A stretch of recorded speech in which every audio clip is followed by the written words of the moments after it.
Welcome everyone to today's live stream, episode 6 of our Baldur's Gate 3 Druid gameplay series. I'm Commander Jorvalin, and I want to thank you for coming along on our journey today. So, don't think we have anything on admin notes today, other than just kind of a heads up that my house is finally going to be starting repairs here coming up this week. So I'm going to be paying special attention to the contractors while they're in here doing their building and what their schedule's going to be like over the next several weeks as they get into the house to do the repairs. So I will certainly put a post up if there's going to be any change to the stream time or day or anything like that because of the construction. So I appreciate everyone being patient with me.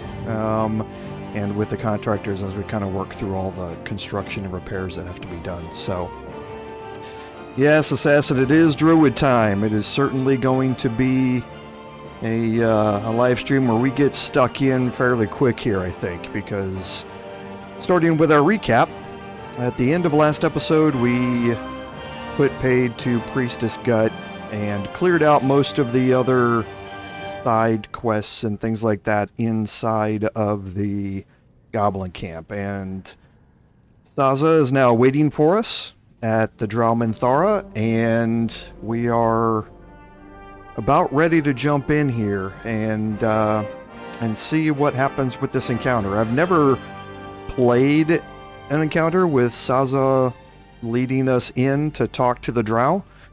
But at the end of the day, we're not going to let anybody survive here. That's just how it's going to go after all the atrocities that they've committed.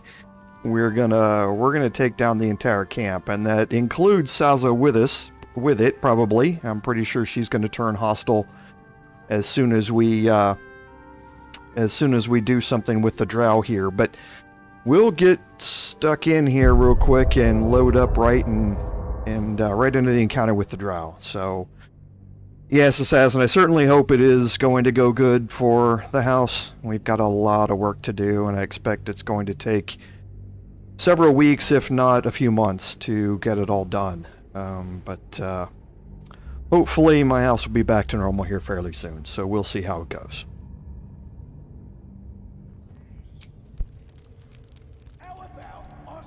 Okay, so here we are. And we are right outside of the area where I said the Drow Minthara is back here. Here's our quest marker. Saza's waiting for us back here in this location. So I think we're going to go ahead and head in. What we are going to get Wyll's familiar out here, and we're going to use his imp. Okay, and I think that's it. So we'll go ahead and walk in here and see how this goes. A scrying eye. Let's not do anything suspicious while it's watching. And normally I take care of the scrying eye before I come in here, but I normally don't approach this encounter this way either, so let's toggle the group here and see how much setting up we can do. These pariahs, they're prepared to fight for the absolute. I'm going to hide. Nope. Let's see if we can move him farther up and get him hidden. Okay, we can. Lae'zel. Gonna move her. No, actually, I'm going to leave her up here as well. And I think Wyll, I'm just going to kind of move him maybe up here. We need him alive. See if he can hide up here. He can. And we'll hide the imp as well. So let's go ahead and kick off the conversation here, and we will see what happens. Mistress, it's me, your loyal servant, Saza. I'm back, and I brought a friend. How thoughtful. And where did you find this friend? They was in some rickety druid grove, mostly full of tieflings, but them intruders you're after were hiding out there. I presume you dealt with my prey and massacred the rest? Well, the thing about that is, they sort of massacred us. This mug helped me escape, though. I say we stick a few holes in her, show how grateful we are. You feel a cold hand caress your mind as the Drow praises you. Oh dear. Your prisoner is one of the Absolute's favorites, Saza. A true soul. Nah, it can't be. They was in the grove, hanging around with the tieflings. Undercover, no doubt. Carrying out the Absolute's will. Oh, Saza, you have made a grave error. And it will be your last.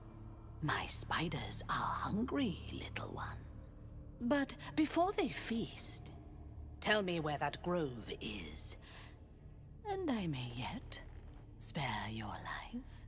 It's past the bridge, to the east. Big old gate covered in ivy. Don't hurt me, mistress, please. I will not hurt you. My spiders will have that pleasure. No, I mucked up, I'm sorry. But I didn't know who they was. They didn't tell me nothing.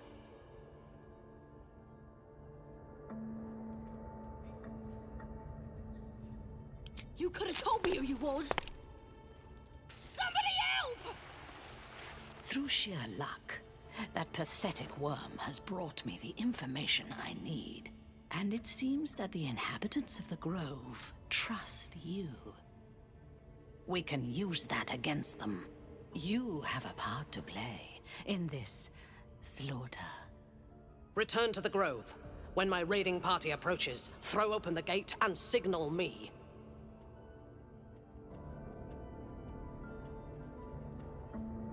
You would dare! Guards, to me! Okay, interesting.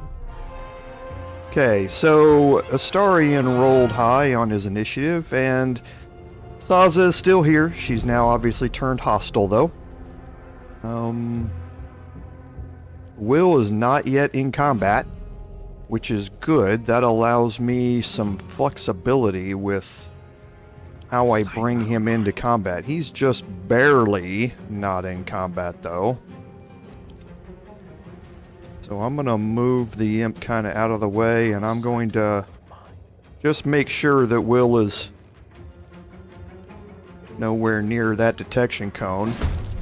And of course, the imp, trying to stay in formation, moved into combat. Again, the whole formation thing here is so much worse in Baldur's Gate 3 than it was in Baldur's Gate 2. Okay, so let's see how we want to play this. So we can see that Rozak here and then Saza are going to be the first to act. Then we're going to get a couple of our attacks before we get Warrior Bez and then Minthara here. So I think we can try and get rid of a couple of these here and at the same time start causing some damage to Minthara. So let's see what options we have with Wyll. That's a long way. Okay, so he is within range of Scorching Ray here. At least to her.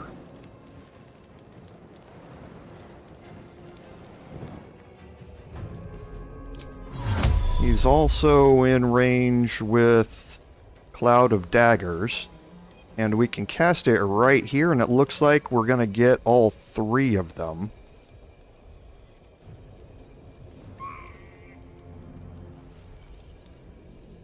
So how about we try that?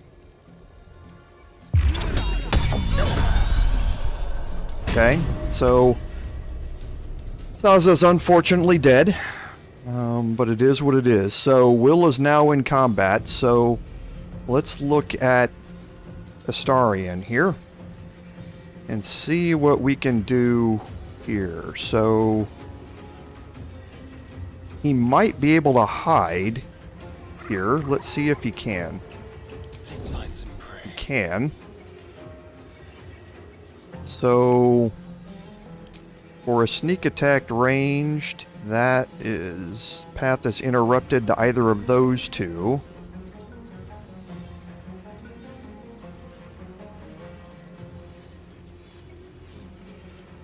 I could get a good attack here, and that's 15 hit points, so there's about a 33% chance if it hits for getting a kill.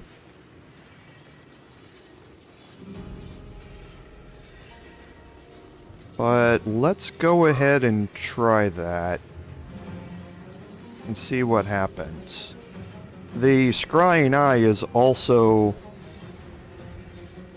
here, but I think I'm going to try and deal with that with the imp somehow. So let's see if we can get a sneak attack here. Okay, so did cause Bane. Now I'm going to try and use his other bonus action to get rid of the war drum. That way they can't come up here and call for reinforcements.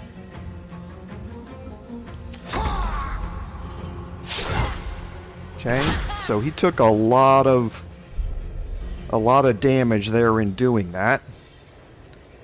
So here, so he's got 1 hit point left. So I think we can move into here and we can do a cleave attack.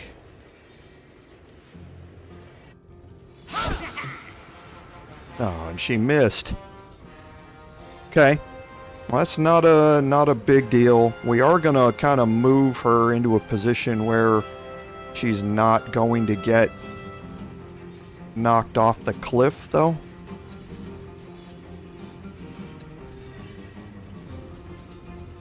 No choice but to keep going. Okay, so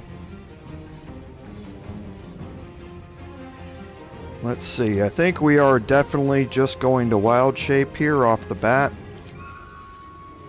So let's get our polar bear on here.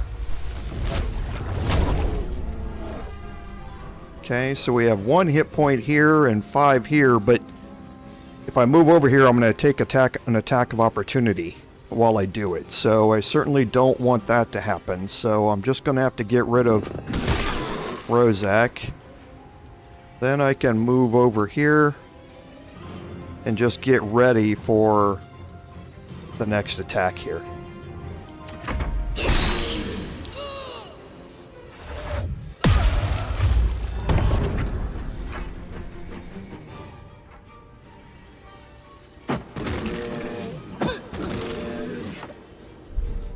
Okay, so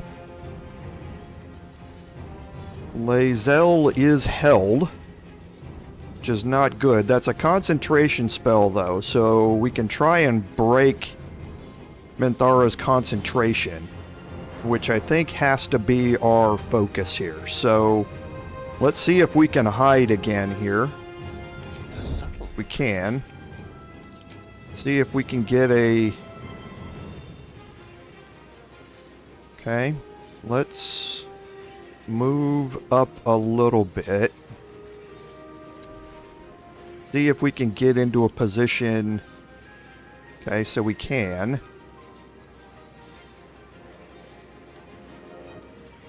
Spill some blood. Okay, so Minthara succeeded in her saving throw or concentration check, which is not good.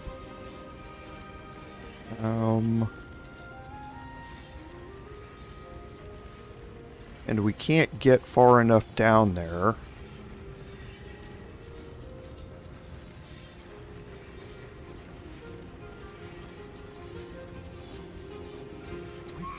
Well, let's see if we see how close we can get here. So he's out of movement. Is he within range? No, he's not. Okay. So we'll end turn. And we need to get this concentration broke here. So we're going to fly over here.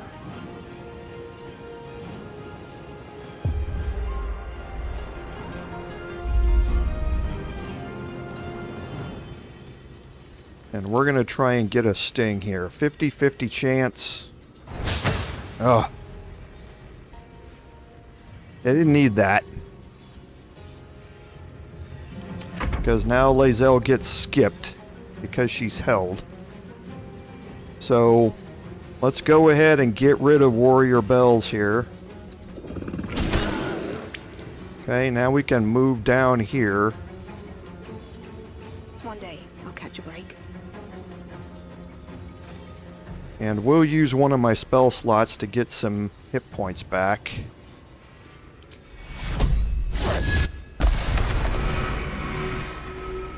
Okay, and we will end our turn, and then Minthara is going to get a shot here.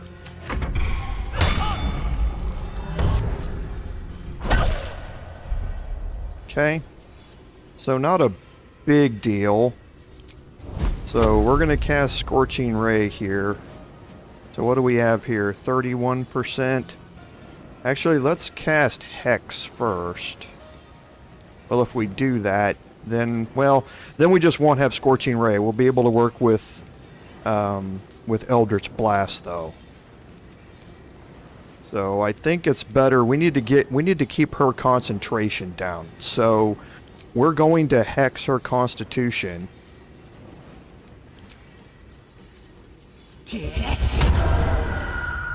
So it makes it harder for her to pass her concentration checks. And yeah, see, concentration failed. So that's exactly what we wanted to see there.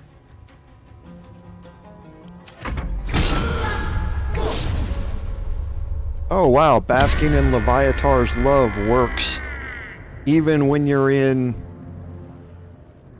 beast form. That's incredible. Yeah, and what I mean by that is that Leviathar's Love is when we have 30 hit points or less, we gain +2 to attack rolls and wisdom saving throws. Well, our beast form is less than 30% hit points, so it triggered.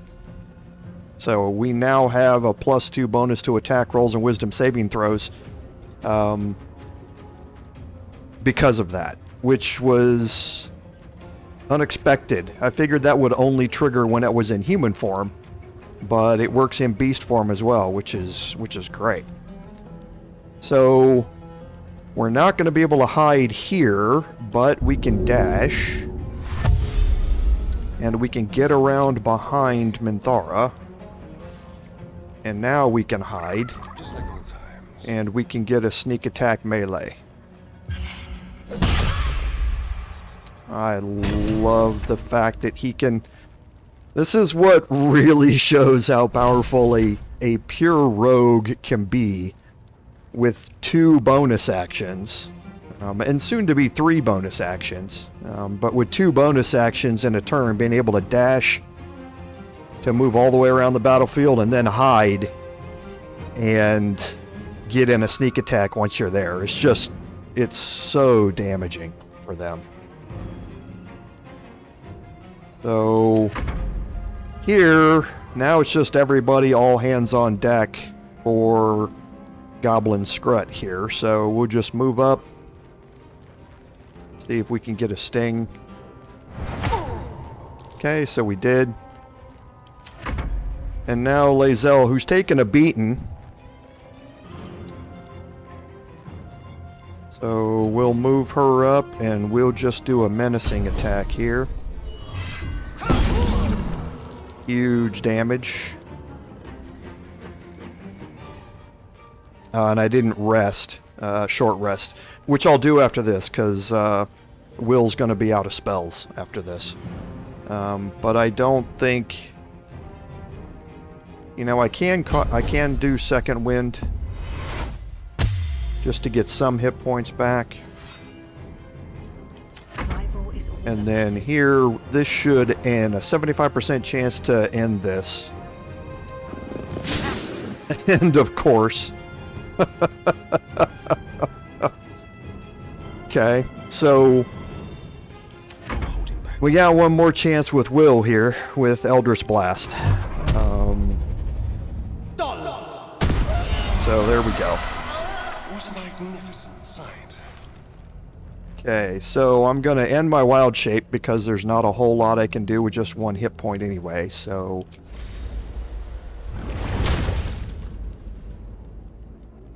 Okay, and now we'll group everybody up. And we can do a little searching while we're here. So Wyll's just gonna carry as much of this stuff as he can.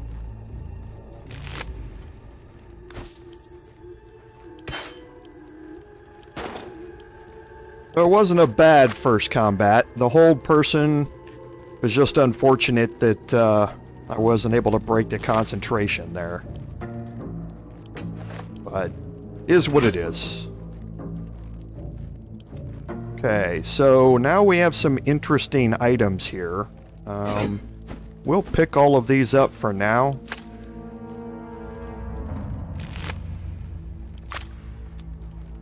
And holding Alt, we do have a scroll of blur here.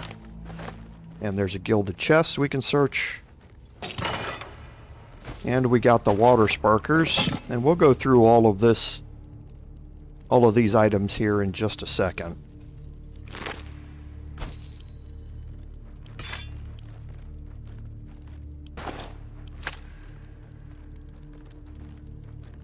Okay. Need to find a way forward. So, looking at our inventory here, we picked up some rather interesting items. The first is the spider silk armor. We picked that up. That's what Minthara was wearing.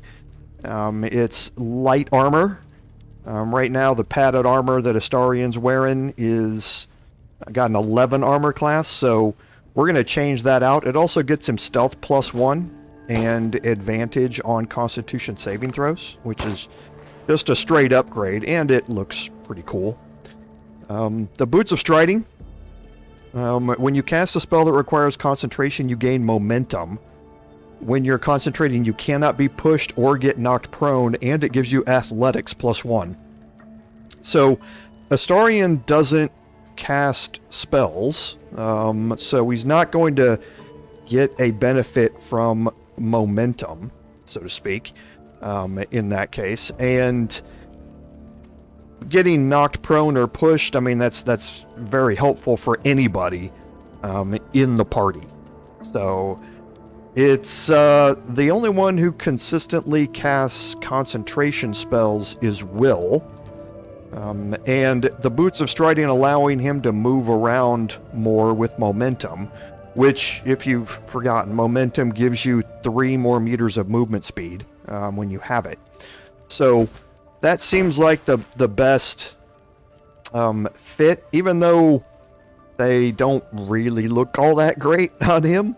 And they would look much better on Astarion. He just doesn't have a need for them.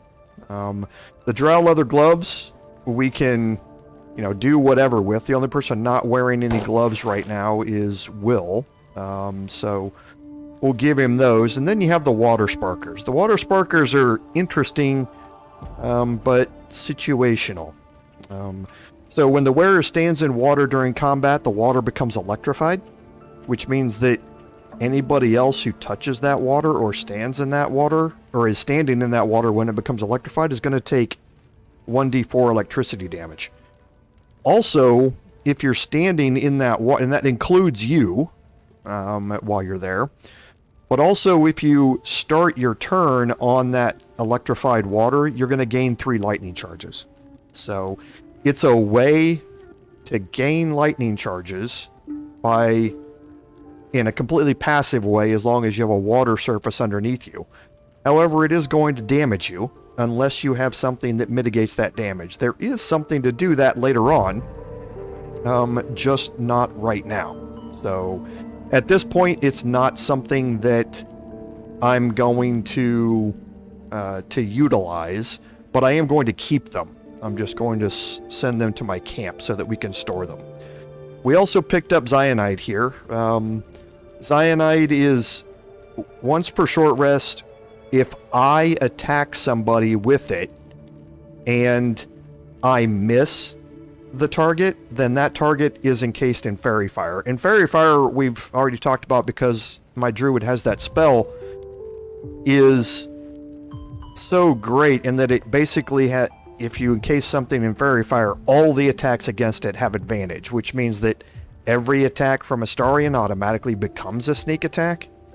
So it's a great thing to have with you and to carry and to utilize. However, you're then using it as your main melee weapon, and I don't have anybody who really needs to use a mace as their main melee weapon. I could use it on Jorvalin, because the Vision of the Absolute, it's gonna has a chance to blind a target, but that's it. But I think this is a better choice for now, just to stick with it. Cyanide isn't something that I'm going to be using during the playthrough, I don't think, but I am going to save it. The Absolutes Warboard we talked about previously. The glowing shield is probably better from a synergy perspective, so going to get rid of this, and then the Amulet of Sylvanas we keep just as a backup to change over to this when need be. So I think this is about it. We will just move some armors around here.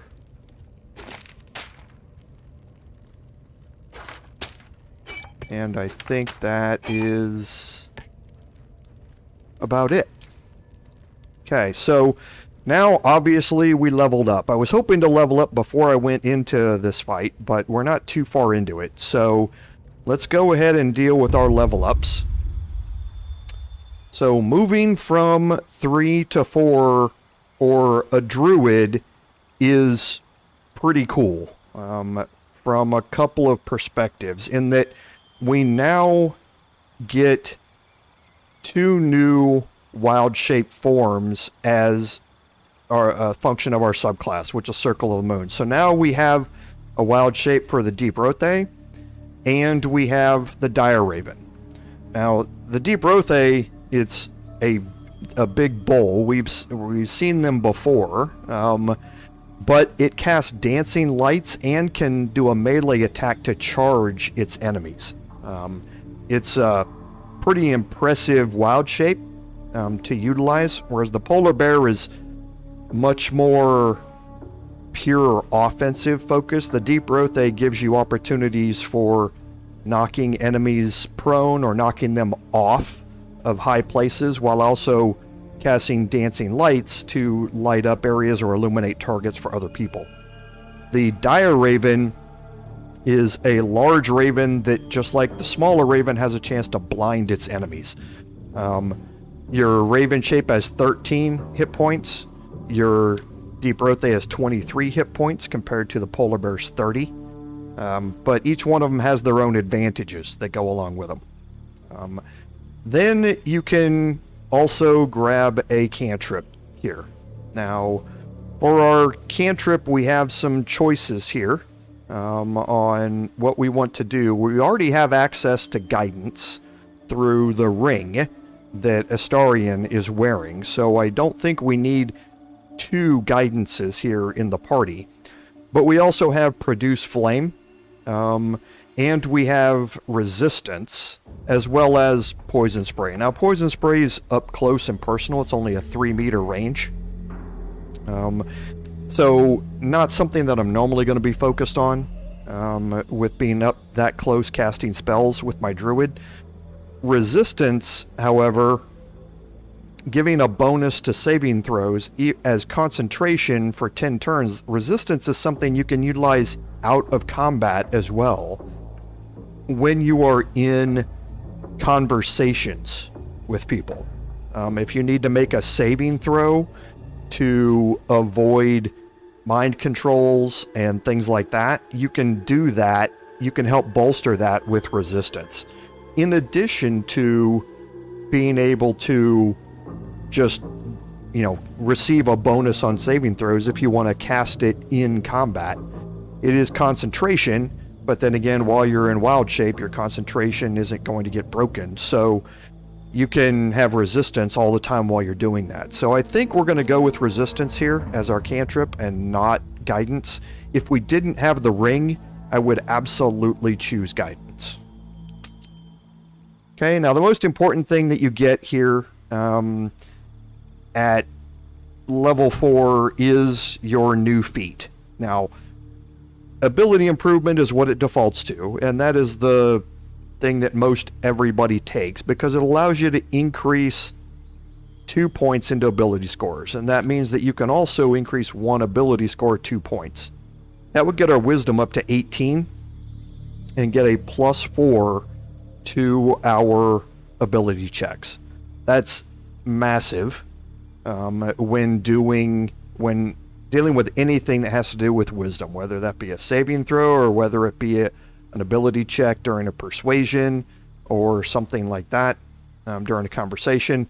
That extra bonus is just huge. So in this case, I'm going to stick with it, but don't forget that you have a lot of other feats that you can choose from. And I'm not going to go through all of these to kind of let you know, but every one of the magic classes has a feat that goes along with it. So as the Druid, this would get me 2 cantrips. It would, instead of just 1, it would allow me to add another cantrip to it, so I could take guidance as well as resistance. It also allows me to gain an additional spell, a level 1 spell slot, and I can cast that spell as a cantrip once per long rest, basically. My spell casting modifier for all 3 of these is, again, wisdom. So it allows me to gain an additional spell and allows me to gain a cantrip. I'm not a Circle of the Land Druid. If I was focused on magic, this might be something viable. But you would be sacrificing a +1 on my wisdom ability score unless you had chosen a race that allowed you to get 17 into wisdom from character creation, and you just needed 1 spell point or 1 ability point to get you up to 18.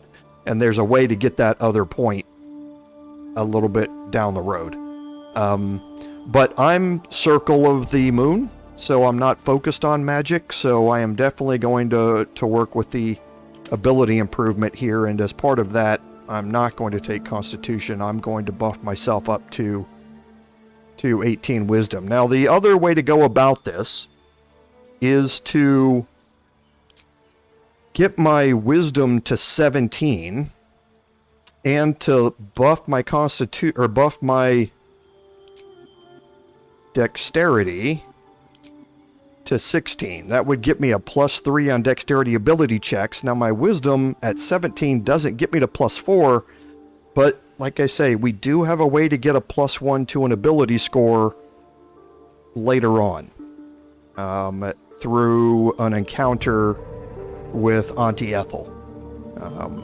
That encounter has to be played in a very specific way, and a lot of things have to go right. So on a live stream where I'm not reloading, where I'm not saving and reloading, I'm not going to take that chance. In the full version of the game where I can save as often as I want before that encounter and then reload it if it doesn't go right, I would absolutely do it. I would get my dex up to 16 and gain a +1 there, and then a little bit later on from Auntie Ethel, I'd be able to get my wisdom to 18 and get back to +4 here. Just on a live stream, I'm not going to take that chance. So, and yes, Assassin, you're absolutely right. The higher this goes, and you'll see some of that as well at level 5. And then in the full version, level 7 and 11, they really start gaining some serious bonuses to what they can do from both a combat and a magic perspective. So it's really impressive what the class can do. But for now, I'm going to take resistance. My spells that I have here, I don't think I'm going to change any of these prepared spells out. It's the same spell list that we knew about previously, so nothing that I want to change out here. I'm just going to up my ability scores by 2. So that gets me a +4 to wisdom here. So now, Astarion. So going from 3 to 4 for a rogue, there's not much here. You get a hit point increase, and then again, you have a feat choice here, or an ability choice here. So removing both of these, you can see his dex is at 17 right now. So increasing that by 1 to 18, increasing it to 19 does not get him a bonus. He'd have to get to 20. So increasing it here doesn't really matter that much.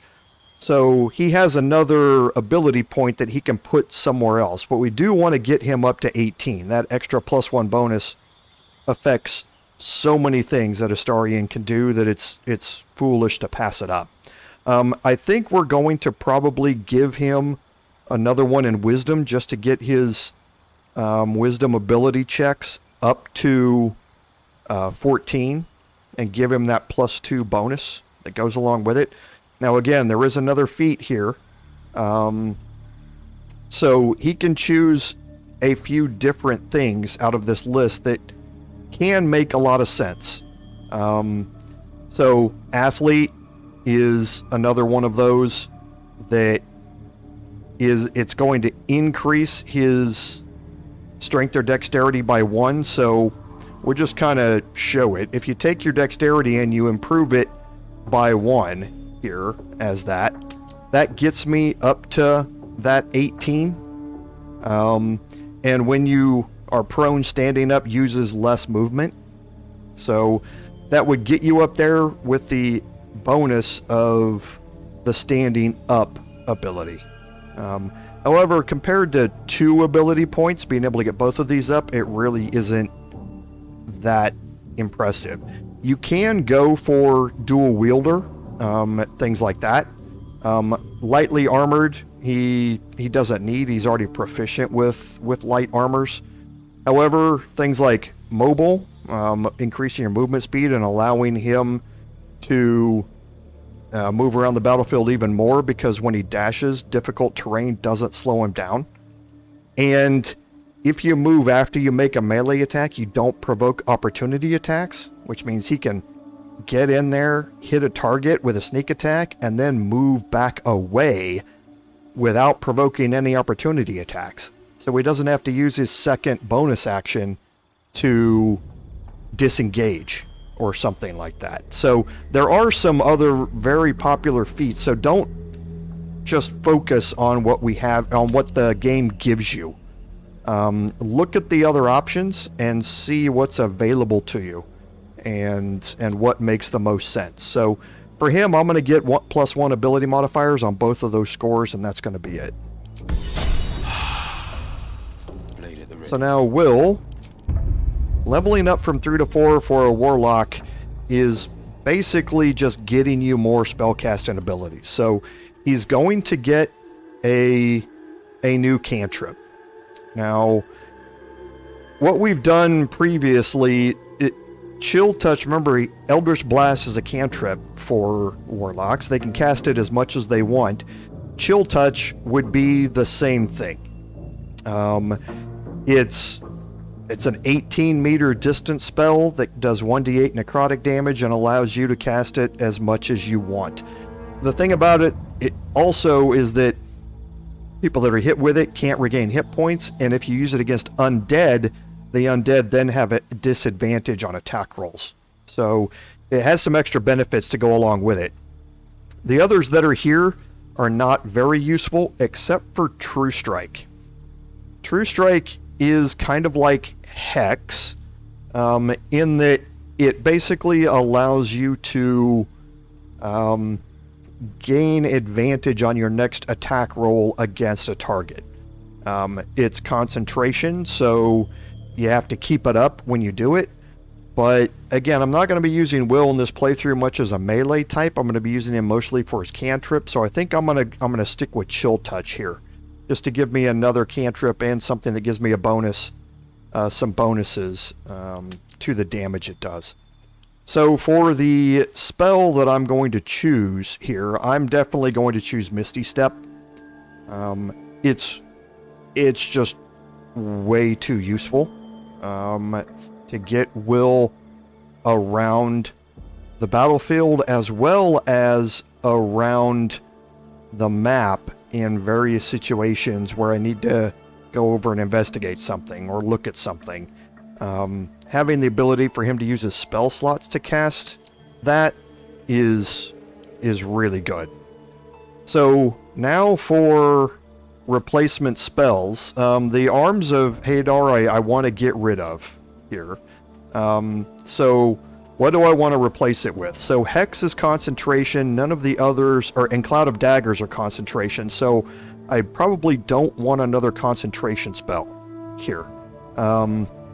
Shatter is incredibly good. It, in front of you, it does an arc of damage out in front of you. It's really, really good. However, I think I might look at some other things here.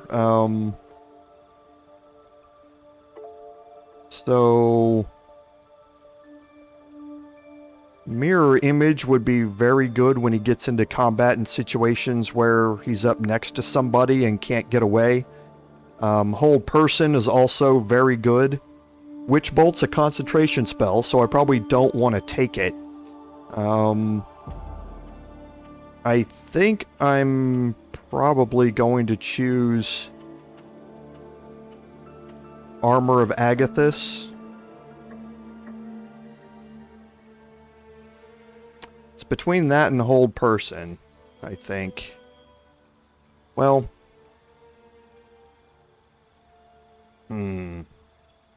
yeah, I think I'm going to choose the Armor of Agathis as a replacement. Okay, now for his feat. Let's remove these two and see where we're at. So his Charisma is at 16. So both bonus points into that gets him up to 18. That Charisma bonus is really big for him. And then last is Lae'zel. And for a pure fighter, again, going from 3 to 4 doesn't get you much except for the hit point bonus in addition to the feat. So if we get rid of these, we can kind of look at what we have here. So her strength is at 17. Her constitution is an even number right now. So moving into it, putting a point into it wouldn't, help any. Her dexterity upping it to 14 would take it up to +2 and give her a better chance of rolling higher in the initiative list for who gets to attack first. So putting a point into strength and a point into dexterity, is very good for her. However, we might also want to look at Great Weapon Master. Now, you saw me play this in the last playthrough with my Dwarven Barbarian. And if you can overcome the -5 melee attack bonus through various things, through dashing to get you lightning charges with an item that we're going to be picking up somewhat soon, or with having Bless cast on you to give you a 1d4 bonus to your attack rolls, then that flat +10 melee damage bonus is huge. If you can't overcome that, the -5 penalty is massive. So doing this, I would have to leave her strength at 17, but then if I get that item that allows me to increase 1 ability point, I'd be able to increase her ability point to 18 for strength. So I think I'm leaning toward Great Weapon Master again here. It's something interesting to work off of. And boy, am I going to do it? Because I don't have access to Bless right now, like I used to with having a cleric in the party. Hey Ryanmar, thanks for joining the stream. So actually, what do you guys think? So should I go for ability improvement and increase her strength to 18 to get that +4 bonus and her dex to 14 to get a +2 bonus and higher initiative rolls? Or should I go with Great Weapon Master and try and find ways to overcome that -5 penalty, like you saw me do with the Dwarven Barbarian last time?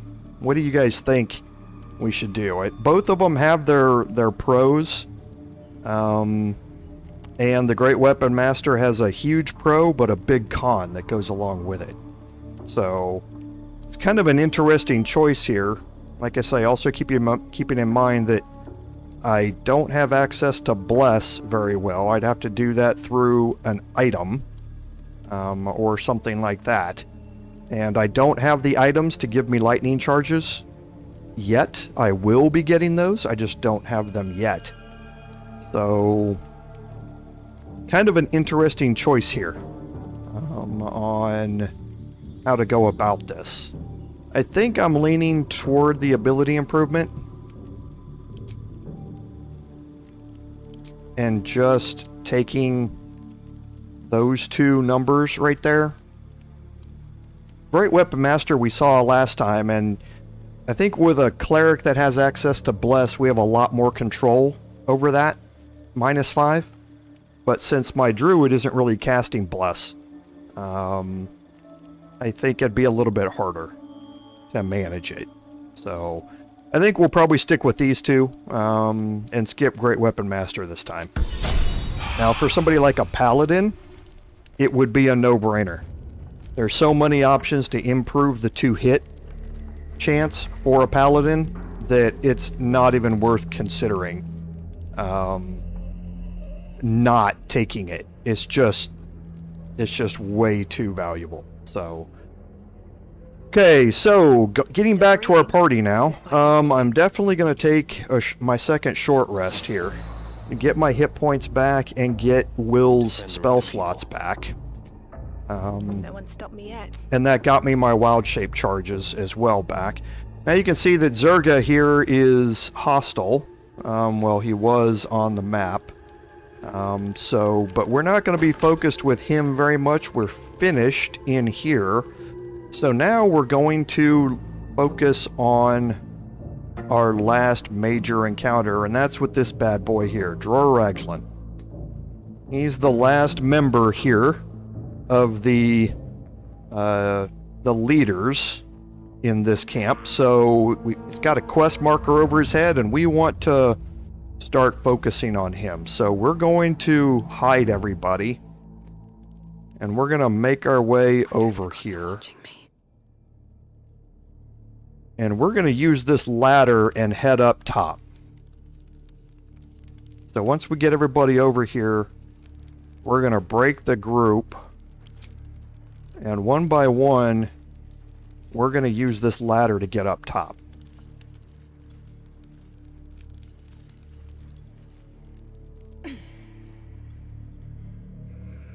Okay. Actually, I'm not going to take my Druid or Lae'zel up there. I'm going to have those two be down in the fight. So let's take Astarion up there and see where he can maneuver himself to up here. Coming up the ladder this way has a disadvantage to it that I don't know if he's going to be able to overcome. So first, let's jump him over here. And now we will get him as close as we can here and see if he has enough strength to jump up here. I don't think he does. Yeah, he doesn't. It's too high to get him up this way. So we're going to have to take him up another way.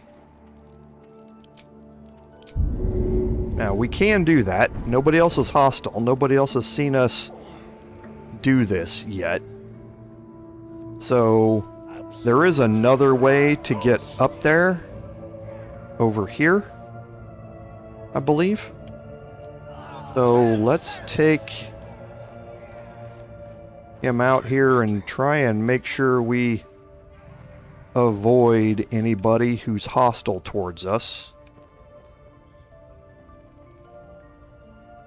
So let's kind of take the long way around here, because I know we do have a hostile enemy up here on the map. So let's kind of avoid that side.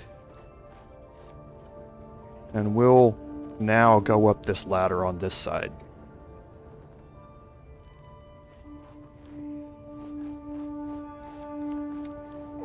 Do you guys get a day off for Easter in the US tomorrow? Not... some employers do. Most employers give you Good Friday.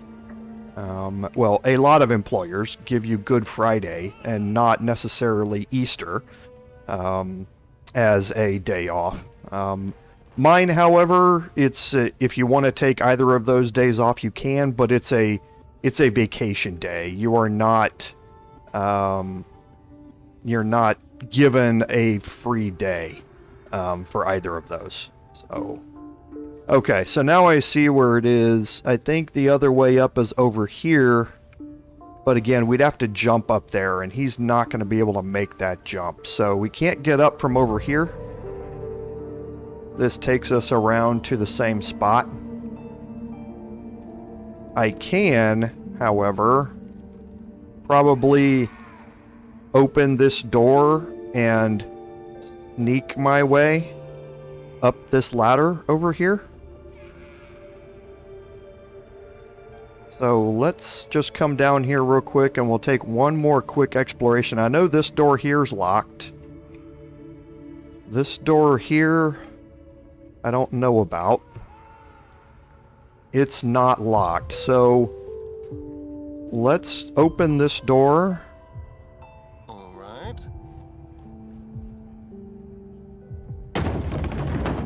And see if we can sneak around behind everybody. Stepping softly. And get up this ladder.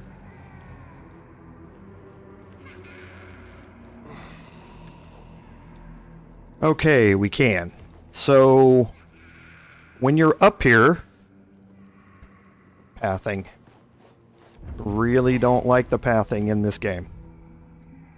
So when you're up here, you have access to the same beams to walk over that you do on the other side over there. So we're going to kind of get ourselves in a position here where we can just stay hidden for now. And now Wyll, I think Wyll has enough strength to make that jump.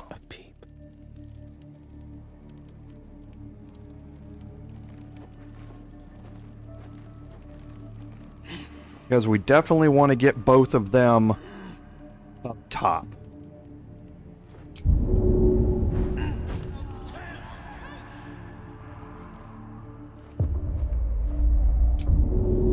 Nope.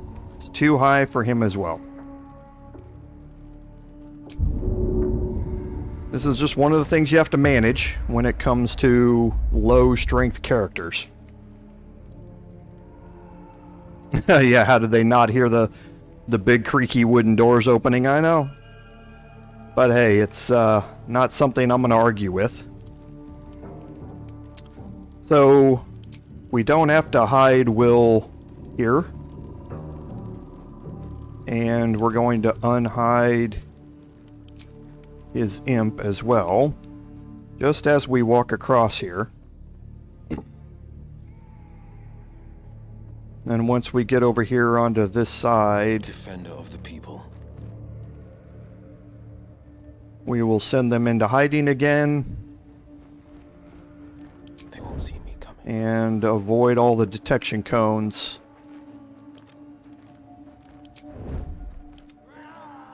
And sneak his way up that ladder as well.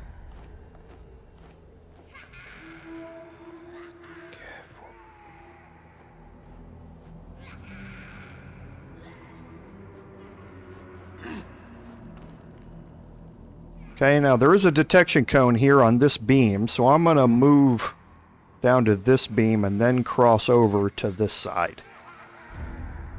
Now, something to be aware of, there's a ladder here, as well as the ladder over here. So there are two ways up, you know, for them to get up these ladders. And I'm actually going to take advantage of that during this portion of the playthrough. Okay. So the imp doesn't really matter. I can leave the imp out here. And now for my druid. So I don't have to hide her here.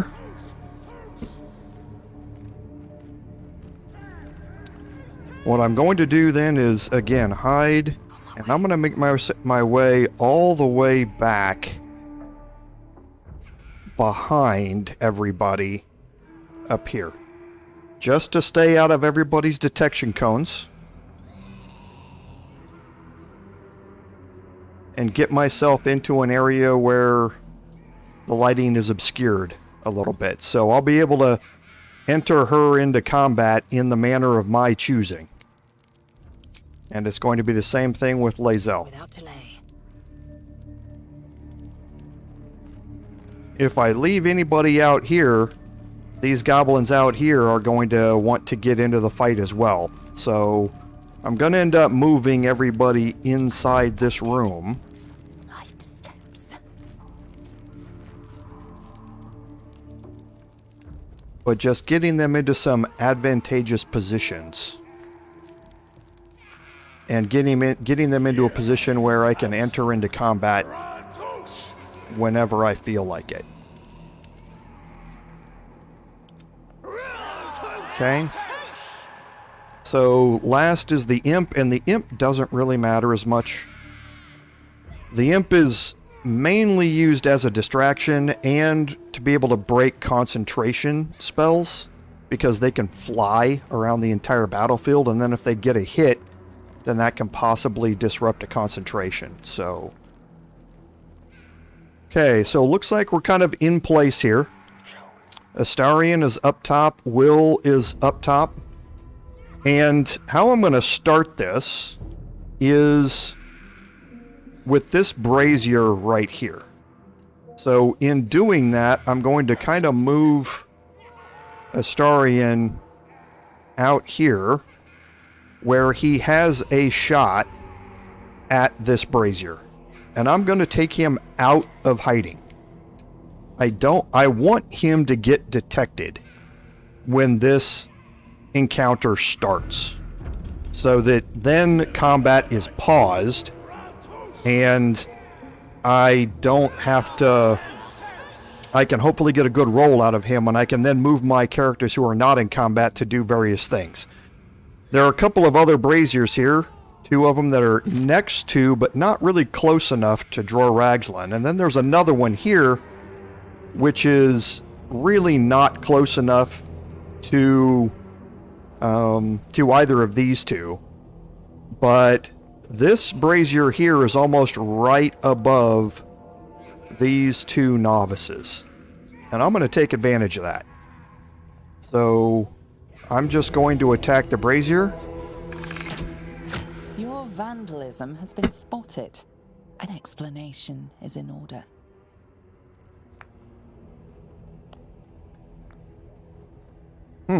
Interesting. You So seem to have rather aggravated the situation. The guards are being summoned. So attacking it while I'm not in hiding didn't make it fall. And he rolled the absolute worst out of everybody on his initiative. So all bad things have happened here.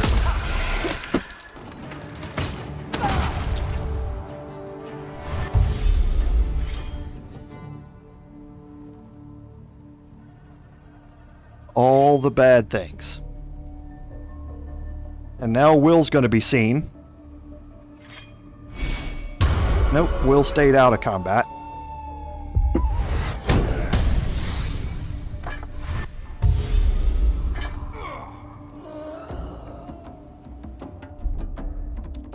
Okay, so now it's my turn, but now the brazier, it's still over the top of Narvas, so let's go ahead and make the attack here and get rid of Narvas.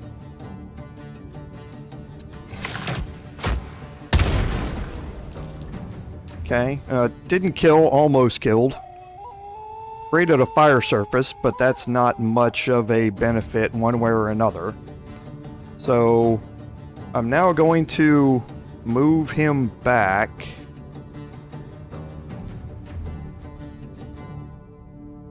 I'm actually going to dash here.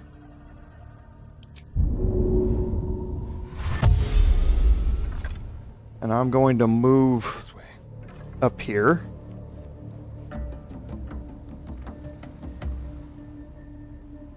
And now I can attempt to shove. That's just going to shove him straight backwards. Or I can get some damage here with an offhand attack. Okay, and that caused Bane, which is what we wanted. So now before we end his turn, let's get everybody else involved here. So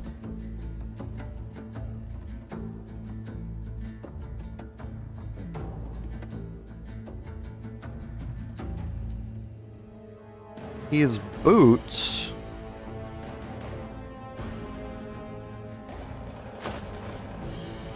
His boots are... Oh, they're listed as medium armor. At the top it said boots, so I just thought that they weren't armor, that they were just regular boots, but they're not. So, he can't be wearing those boots. So I will actually send those to Astarion. So now we can cast spells. So, Eldritch Blast, if I cast it, remember the choices that we made here with with Eldritch Blast, we have Repelling Blast, which I can push a creature up to 4.5 meters away from me. Which means with this goblin up here, if I cast Eldritch Blast and it hits, which has a 70% chance to hit, it's going to push him back and way off of this ledge and onto the ground below, and might kill him from fall damage if I don't kill him with the Eldritch Blast. Okay, so I'm go fall down into the pit. So that cleaned up the top area again. So nobody else is up here. That's good, that's what we like. So now we have... Let's deal with our imp first. And for this, I'm going to see if I can get my imp up top.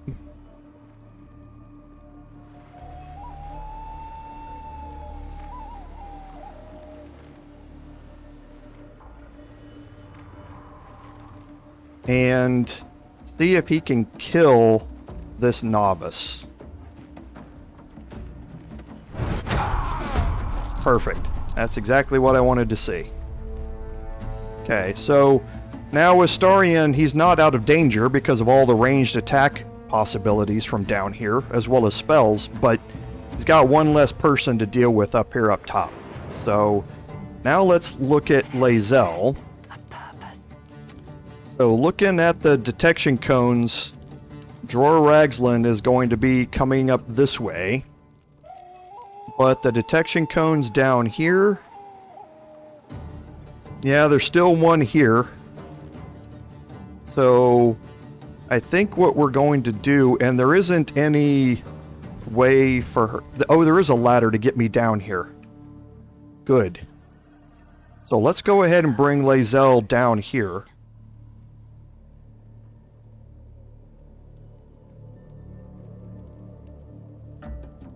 And we're going to look and see who's next up on the attack list. So Warrior Clack, who is still outside the room, Brawler Guard at the door, and Warrior Druck, who's over there, about to come up the ladder, are the next ones to attack. But then it's going to roll around to the Sharp Eye, who's ranged, who's down here by the door.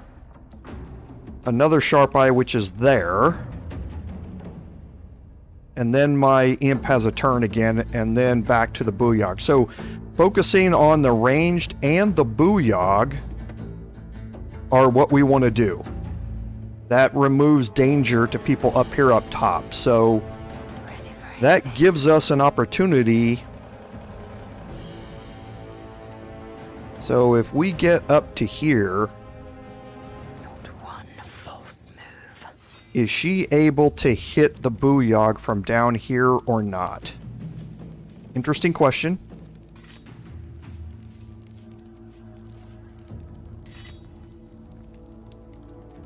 No, she is not. So, if I come back across this side, maybe I can get rid of the Sharp Eye by coming down this way.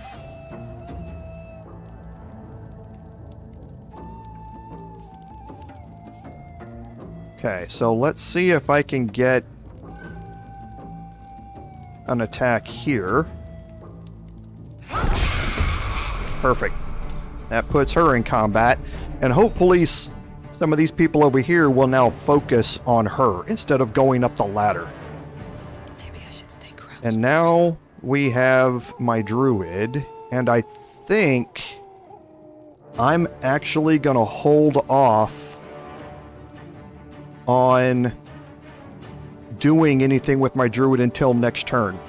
I'm hoping that these detection cones disappear and I'm able to get more into the battle without being seen first. So I think I'm actually going to hold off.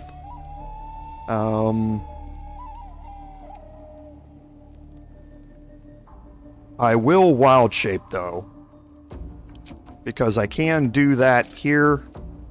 And I'm going to go back into my bear.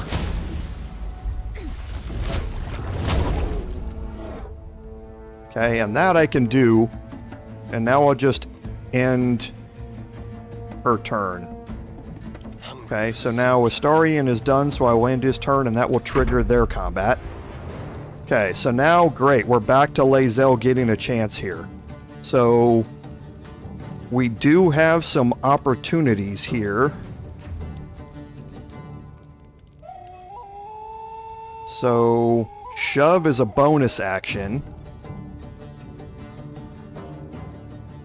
Let's see if this works. He's got 1 hit point left. So let's see if we can shove him into the flames.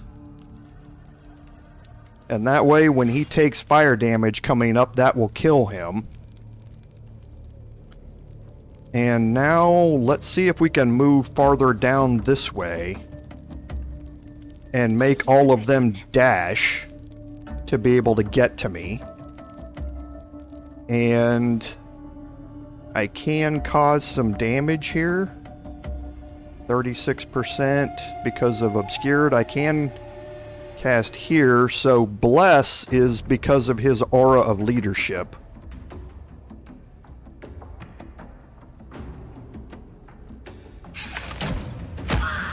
But we will just cause some damage. We're going to save our action surge for when we get up close and personal with Dror over here.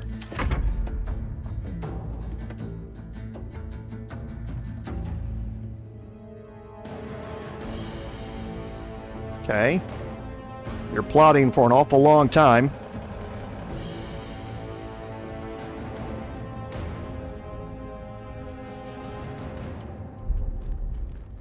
Okay. She didn't want to move, I guess.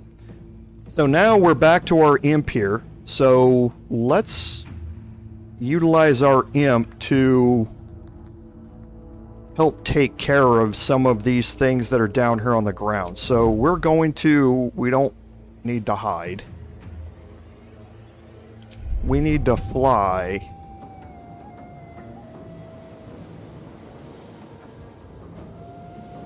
Down here. I didn't mean to hide, or to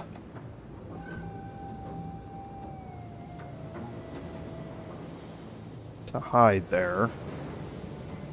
So flying is a free action, though.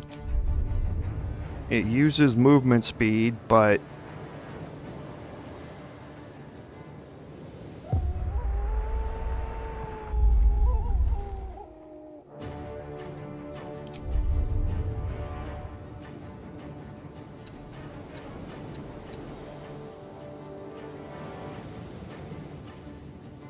okay, yeah, flying while you're hidden is just a problem. That was a big mistake, hitting that button by accident. So let's just move down here. Okay, now the Booyog. Cast hold person on Lae'zel again. And then he did move up. Okay, so the novice jumped out of the fire. But he dashed. He's not going to be able to attack when he gets up here. So now we're going to do the same thing that we did last time. So a 64% chance for Eldritch Blast to hit. Let's actually cast... We'll reapply Hex first. And we're going to Hex Dexterity.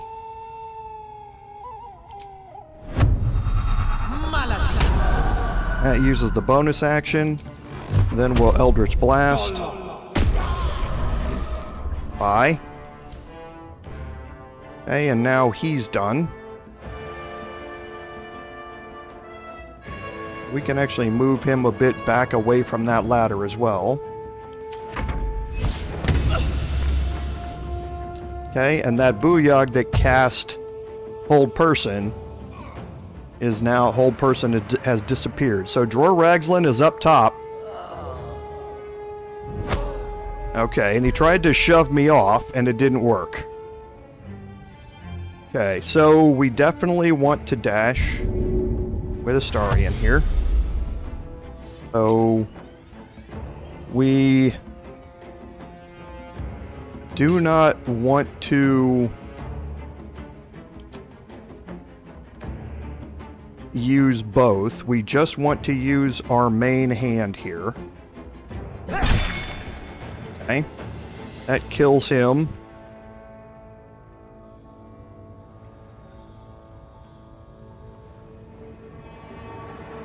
And then we're going to move over here. And we're going to go hide.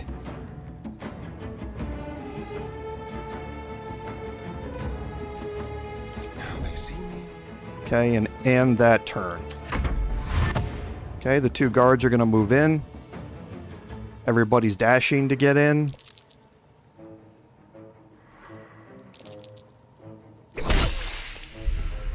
Okay.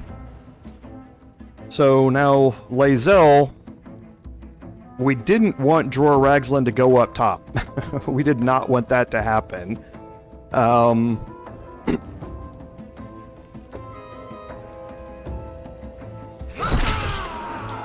But if she's down here,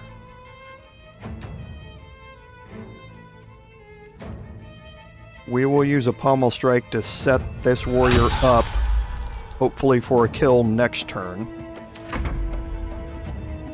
Much is going to depend on how well Wyll can land his Eldritch Blast here. And Zambi just doesn't want to move again. I think she's going to sit there and not do anything.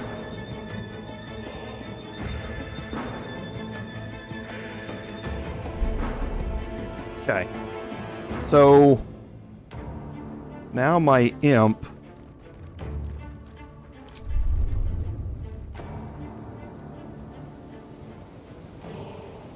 I would really like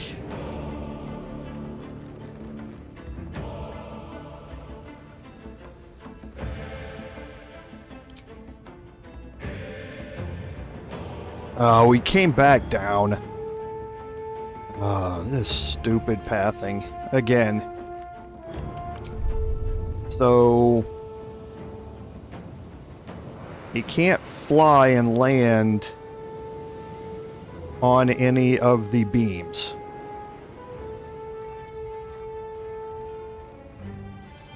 So let's just move him up as much as we can so that maybe he'll be able to fly over here next time. So here's the critical portion of this fight. How well can Wyll land this?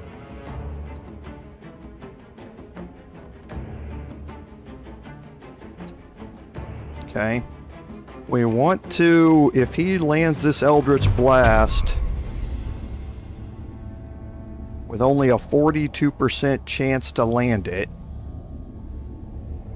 it would knock Dror Ragzlin possibly off the top here and down below. I think that's really the only chance he has, because he's not going to be able to kill Warrior Druk with it. Dror Ragzlin's going to be the next to attack, so... I think that's probably the best chance we have here.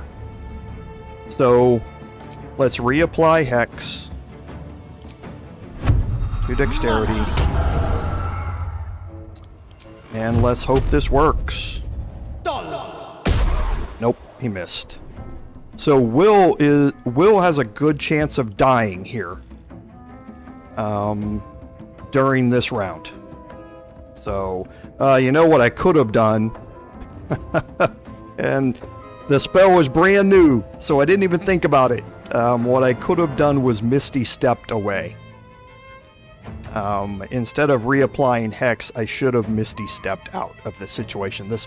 I've just gotten in a habit of not using it because the spell was... I haven't had it before. So if he dies, that is entirely my fault. Because he's a barbarian and he just berserked.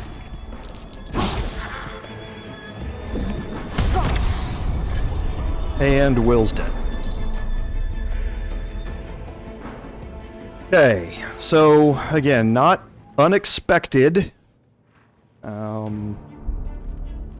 So now it's definitely time to get my druid into the fight here. That's progress.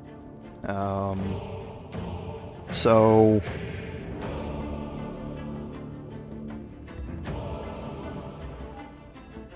Swift as my feet can carry me. Breathe quiet. Okay, so the detection cones are bad any way I go, it looks like. But let's actually go around this side. Now it looks like I can climb down this ladder, so we'll do that. I'm anxious to see how this bear climbs down this ladder. Oh, crazy. Okay. Can he climb up this one? He can.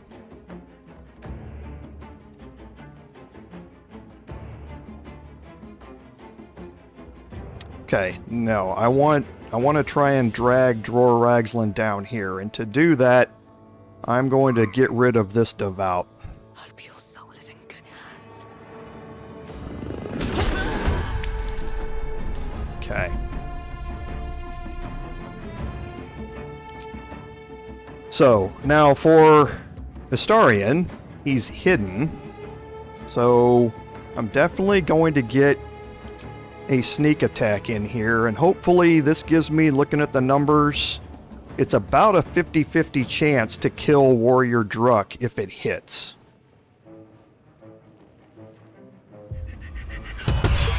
That's outstanding.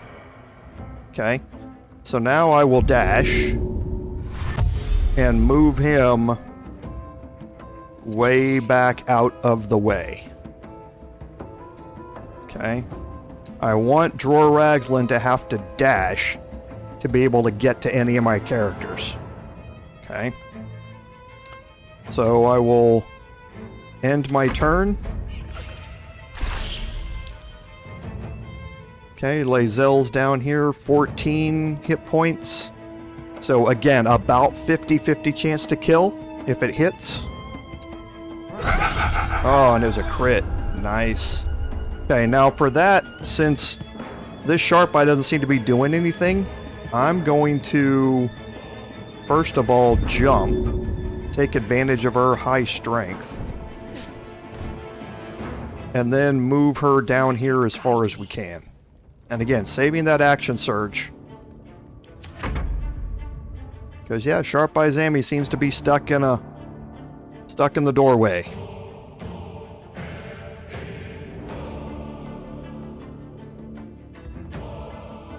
Okay, and then my imp hopefully will have enough to be able to fly to the other side.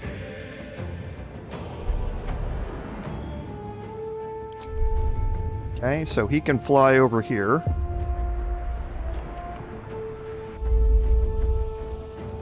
Okay, and this means that if Dror wants to come down here, the ladder, he's going to have to attack the imp first. So actually, we'll move him back a little bit, actually. Okay, so if he wants to go around it to go down the ladder and not attack the imp, he's going to take an attack of opportunity in doing it.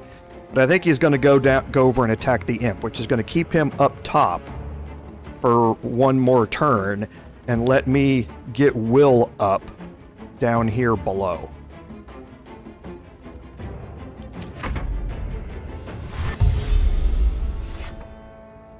Dashing is fine, doesn't allow him to attack. Okay.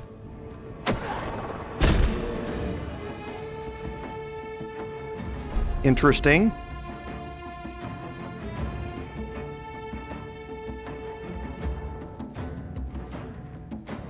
Okay, so for Astarion now, I'm going to attempt to hide here. Okay, just outside of detection range. Get a sneak attack ranged on Dror Ragzlin here. Okay. And I'm actually going to play a little hide and seek with him.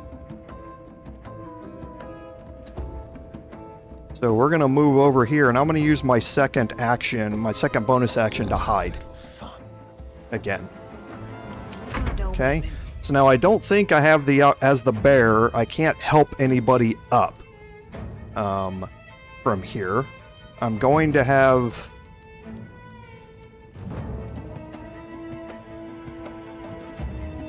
Lae'zel do that. So I'm going to move my Druid back this way and get her ready for the reinforcements that are coming in from here. Okay. And I can use a healing here and get that back. Only 2, though. And now Lae'zel. Can she get over here? She can't. Okay, but if we rally him...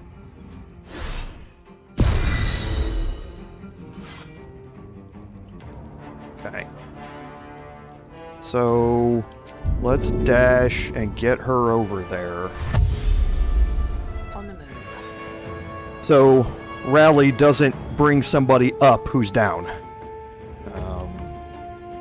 So, I couldn't... Dash is an action, so I couldn't help him up either. But we still have one more death saving throw here. So I think we should be able to get him up next turn.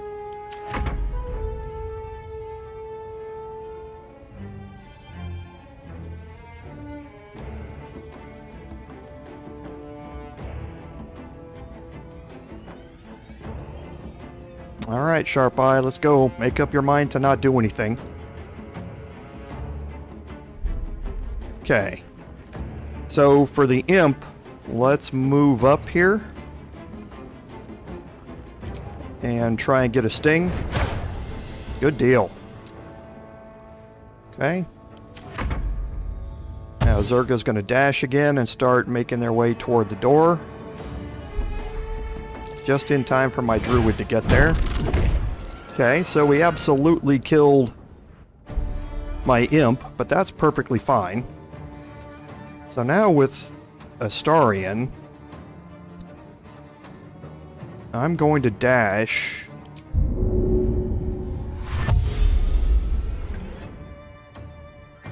A better position. Okay, and see if he can get a sneak attack range from here. No, he can't.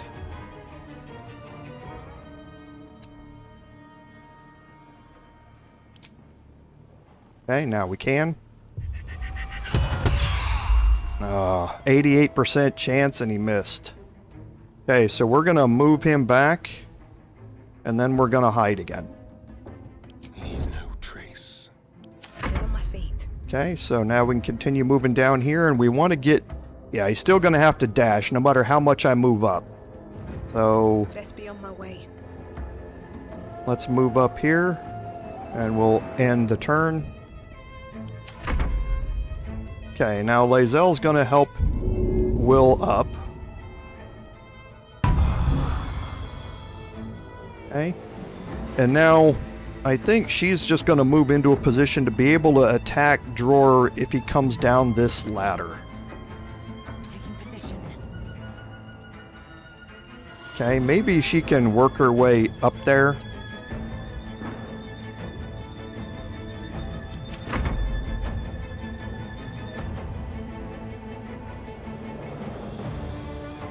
But we'll see what we can do with her in a second, so... What I would really like to do is move Wyll back up top to try and knock Dror Ragzlin off the heights up there again. But that's a very risky proposition. Okay. So, now from here... Because Dror's above us...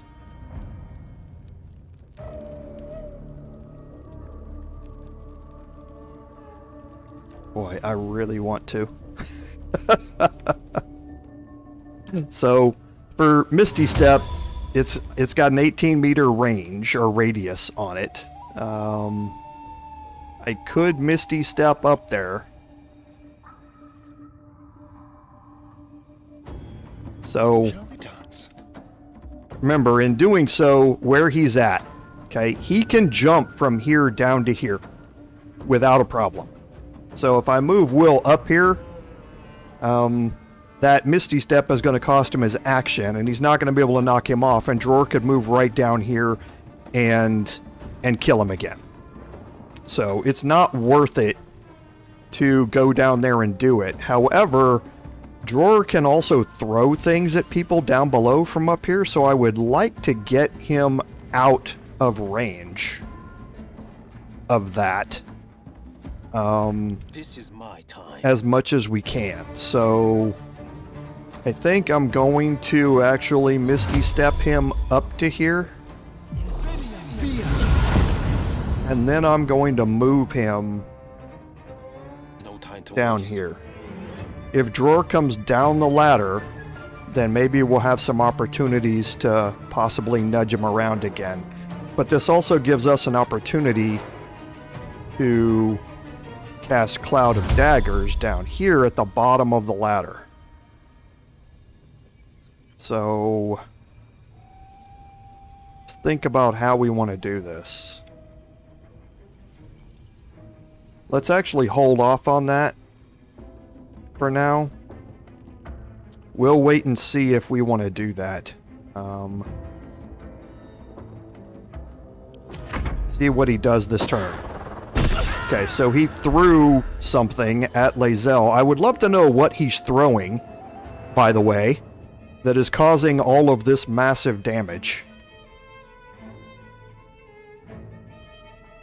Okay, so we'll dash.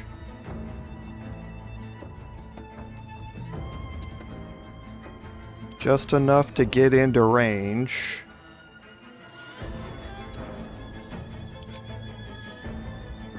Okay. Alright, so he's under Bane again. So now we're going to move Time to move. out of the way, and again, we're going to hide.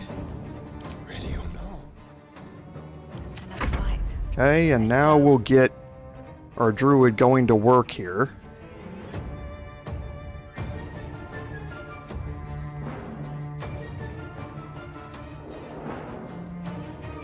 Okay, so 12 hit points. If I move there, I can move up and not trigger an attack of opportunity, though. So let's move there, and now we can... Okay. And I'm going to use another level 1 spell and get some hit points back. +1. Okay, Lae'zel is downed. All you have to do is turn around and attack me. You're not even going to do that.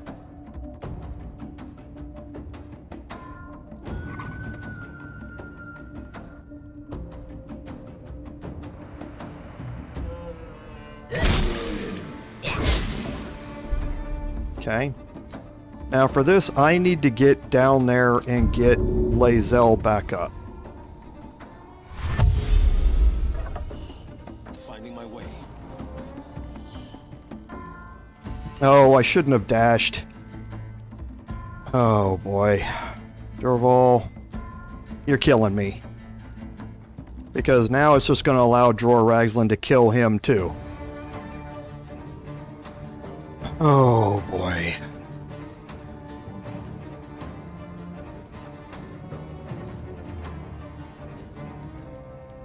Okay, let's not. Let's Misty step back out of the way here.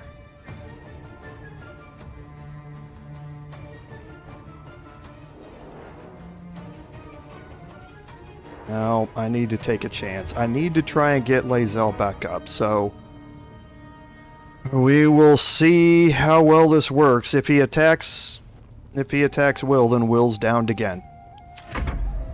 Yep. Oh boy. Again, I would love to know what it is that he's throwing. So, we're gonna dash. We're gonna move up here. Guessing.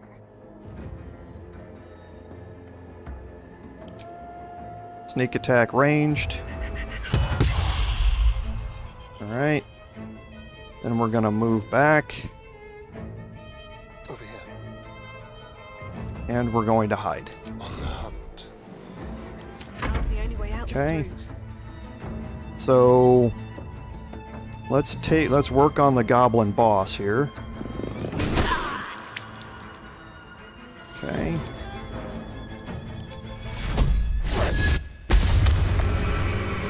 All right.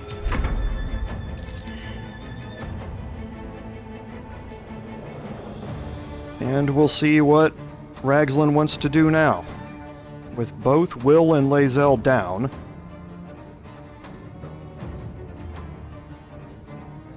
he should be trying to come down the stairs to kill them, is my guess. Okay, so he didn't do anything. He stayed up top. So we're going to dash. Hey, if he's going to let me Outmaneuver them. just pick away at him with Astarion using sneak attacks, that's perfectly fine by me.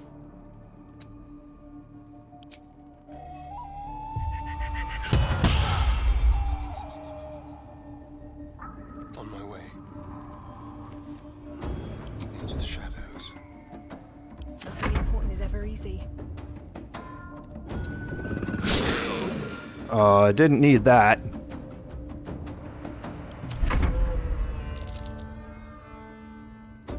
Okay.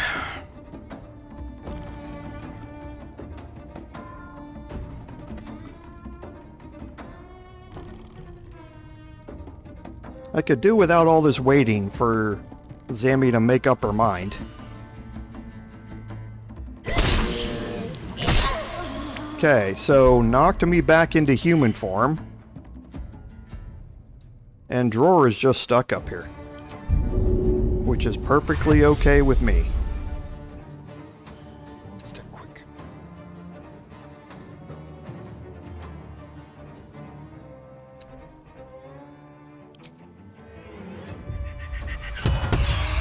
critical hit. Nice. Be quick. I'll do it my way. Okay, so now from here, that's too far to get Healing Word.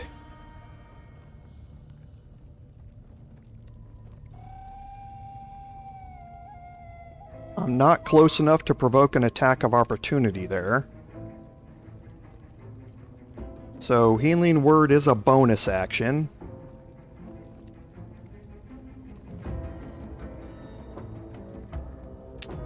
So I think what we're going to do is provoke this attack of opportunity.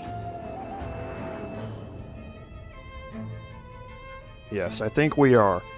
So we're gonna run all the way out here. We're gonna provoke an attack of opportunity when we do it. And he missed. Great. Gonna move out here. We're gonna use a bonus action to cast Healing Word on Lae'zel. Oh, target's too far. Okay, so we didn't make it. So now I'm gonna cast Spike Growth behind me.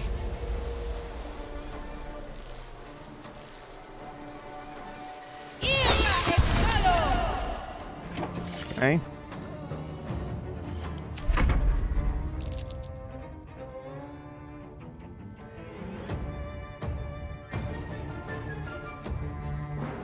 Because I want the guard to move, the boss to move here through this terrain and take damage.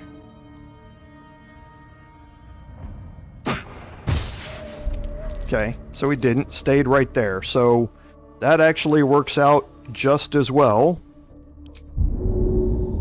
Because now I can get over there. Moving.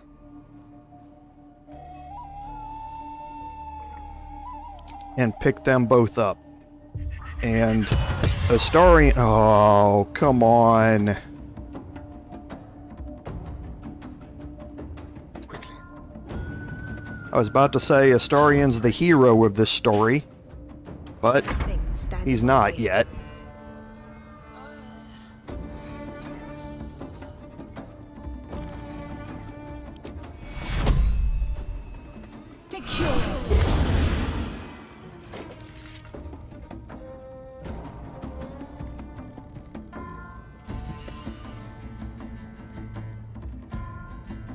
Okay. There's an 88% chance up top, so I don't need any of that.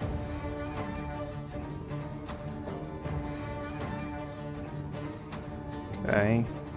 So yeah, let's just move over here and we can maybe help with some cure wounds next time.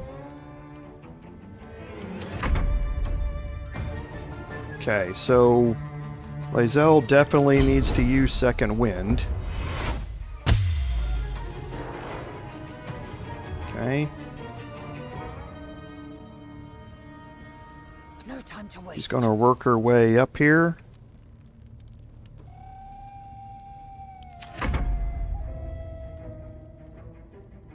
Let's see if the boss moves, or if he's kind of stuck there in the corner. Because if he's stuck there in the corner, I'll just range attack him to death.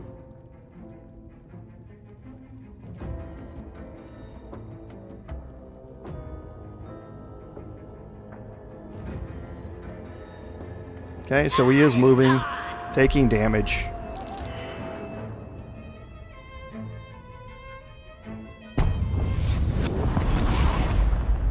Okay, so his rage wore off, which is great. We all saw how powerful Barbarian Rage is during our last playthrough. Let's move. And he demonstrated it there as well. Okay, so there's only a 65% chance to hit there. A little bit more.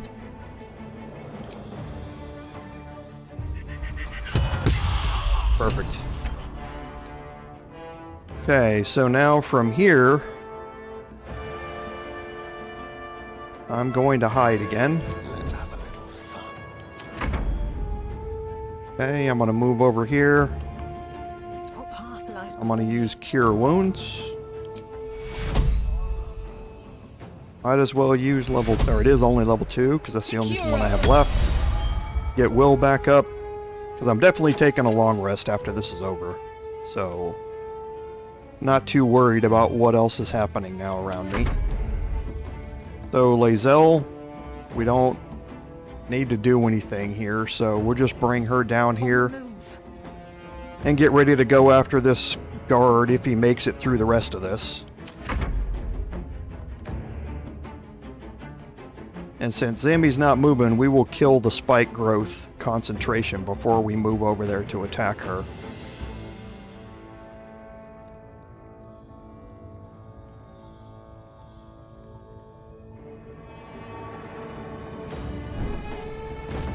Okay, so we jumped, and now he's dashing to come right up next to me. Great, thank you. So we'll just try an Eldritch Blast here. Actually, we won't. We will... Now we're gonna long rest after this anyway, so it doesn't really matter if we have reapply Hex available to us or not. Why couldn't you have gotten those critical hits scored on Dror up top, Wyll? We could have avoided a lot of problems with him if you just would have done that. Okay, so now Astarion's turn, and he should be able to end this here. Alright. Another parasite. And So, let's go ahead and bring... let's go. Well, first we might as well do some searching with Astarion while we're up here.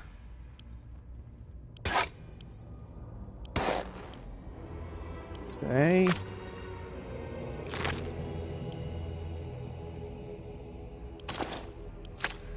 And then we'll go search Dror. I'll just help myself.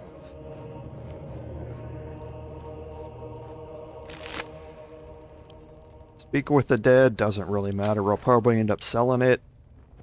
Faithbreaker we'll take a look at. And we've got a heavy chest. And both of those I will keep. Okay, there's nothing else for him to do up here. There's nothing over here in this corner. So we will just take the ladder down.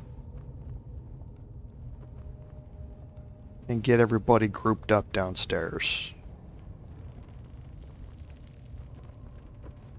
Have a lot on my mind. Okay, and we will kill the spike growth. In it. And No traps, please. actually, let's toggle the group then. If you're going to go back up here to search for these people that fell down the pit, their bodies hanging in midair.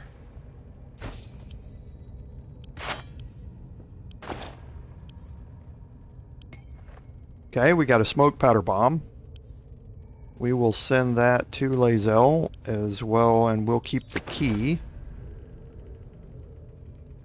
Okay, and then we have some bodies that fell down the pit here. One day I'll I catch a don't break. think we're going to be able to search them, because they fell into the void down here.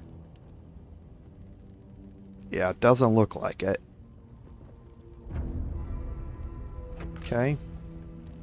Let's now group everybody up, and we can continue on with our searching here. Okay, just some more stuff for Wyll to sell.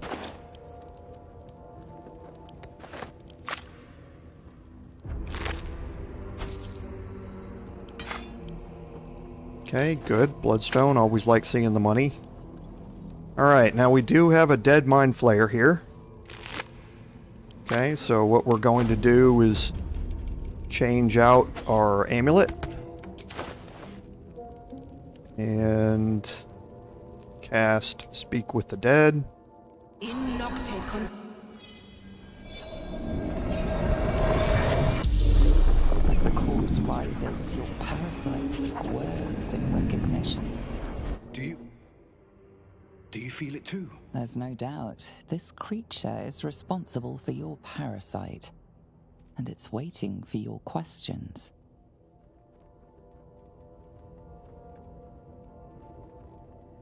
Fractured images fill your mind. Curved drow blades, crude goblin torches, gnoll teeth dripping blood. You see other mind flayers arranged in a serene circle. Absolute unity. Absolute power.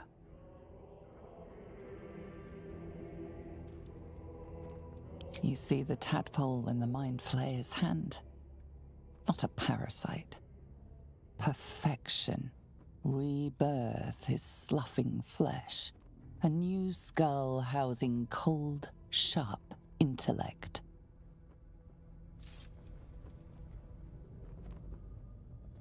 Dark, empty pods flicker across your vision. They demand new flesh.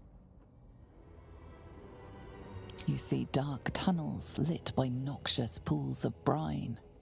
The darkness spreads through the earth. The sky splits open and nautiloids pour out of a void that consumes the stars. You see Dror Ragzlin writhe. A tadpole clings to the mind flayer's fingers. The Goblin King bows, obedient. The flesh of his tribe becomes the flesh of the Absolute. The mind flayer's corpse twitches, then collapses again. It will speak no more. Okay, so we learned a lot there about what the Mind Flayer's plans are. They're using the tadpoles to take over people in important positions that give them their army, to have an army fight for them. So, rather interesting conversation there. So I'm actually going to head upstairs, up the ladder again, and see if there's a conversation to be had with Dror now that he's dead. And there is. And of course you're going to go back down the ladder again because of the great pathing in this game.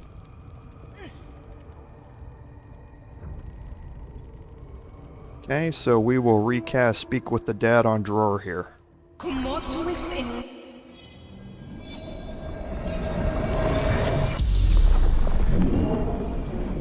The corpse regards you lifelessly.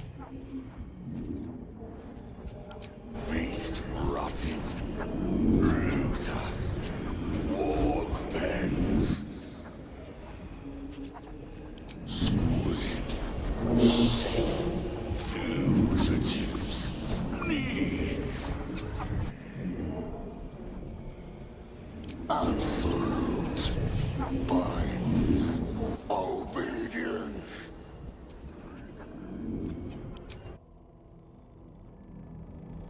Okay, so we didn't learn very much more there, except that, again, the Mind Flayer tadpoles have bound him into obedience, and that's why he was working with them. He had no choice once he was infected. Okay, so we'll continue looting down here.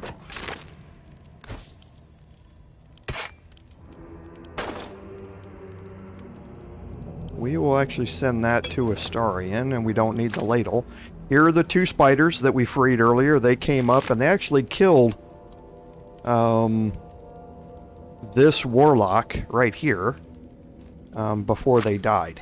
So it was somewhat useful to free them.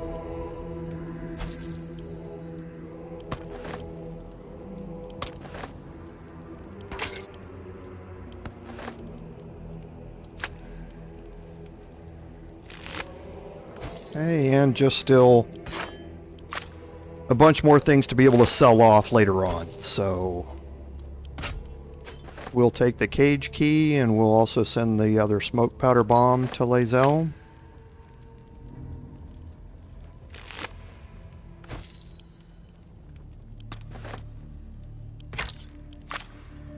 Okay. Now we're going to work our way back up top here. Holding Alt as we go and just checking. So let's check these crates and chests that are over here real quick. Just another crate. And some much needed camp supplies because we will be taking a long rest here before we leave this room.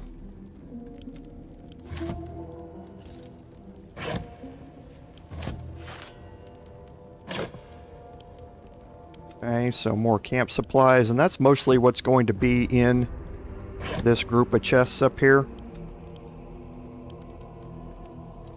Whoops, it's almost like the game knows that you've just been in a huge fight and you're going to want to take a long rest, right?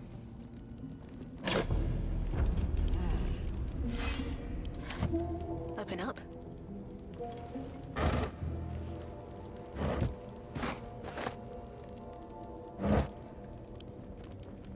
Because we are definitely going to use these coming up quick here. And we'll also have some conversations because we're going to, once Wyll's quest completes, there's enough camp supplies for a couple of long rests by themselves. Because once Wyll's quest completes, we will be removing him from the party. He's just here right now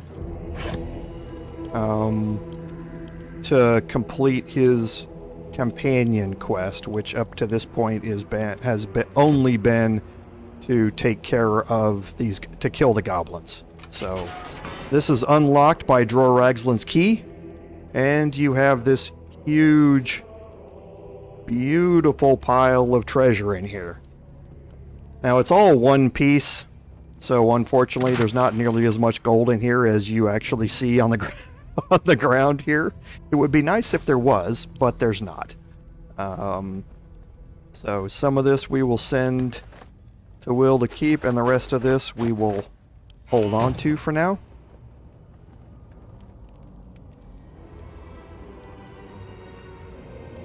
Okay, and we'll just make our way back down to the bottom where we were.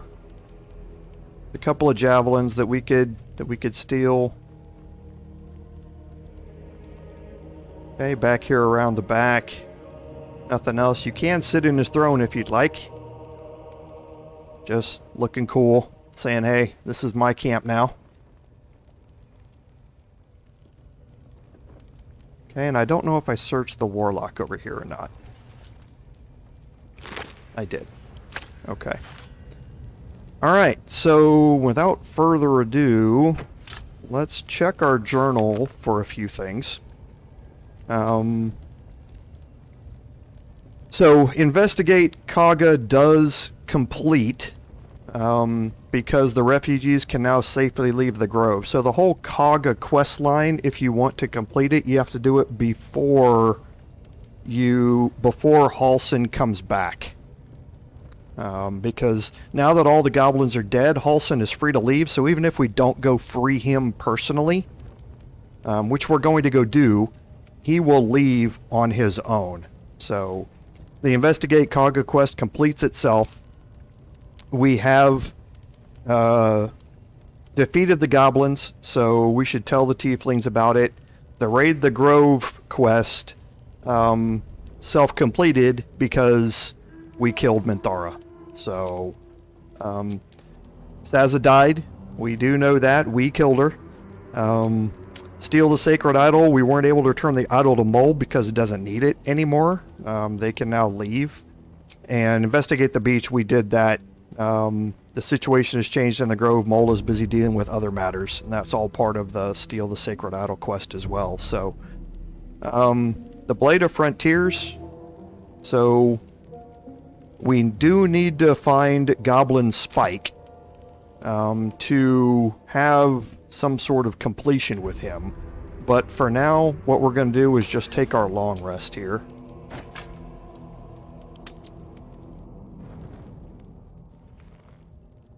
Okay. Seems like a good moment to talk. Need something? Okay, so there's nothing new for Astarion here. chatter already, Tusky? Okay, so nothing else for Lae'zel. All three leaders dead. A magnificent showing. The bards will carry your praises across Faerun, hell, across all of Toril. And I'll be leading the songs. Okay, so I've got business with Spike in the Goblin Camp. Time I showed him what's what. And we free housing while we're at it. We need a cure, and he's got the healing touch. okay. So nothing there, and then Gale. How can I help? Okay, so nothing new for Gale. And Shadowheart. All's well, I hope, aside from the obvious. Okay, so nothing else here. We'll deal with this more. Oh, we can't actually talk about this. I know. I don't understand how exactly, but I felt it go to you. It's important. Keep it close. I do, but the artifact has a will of its own, and powers to enforce it. It likely won't let me take it back. The best I can do is to stay close. Bide my time. Eventually I'll need to take it. Then I'll have to see what can be done about that.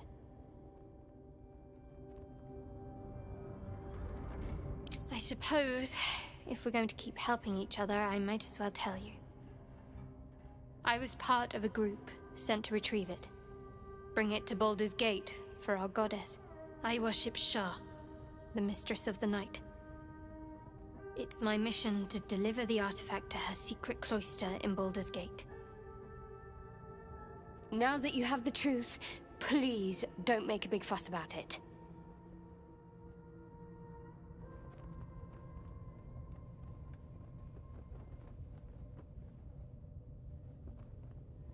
True.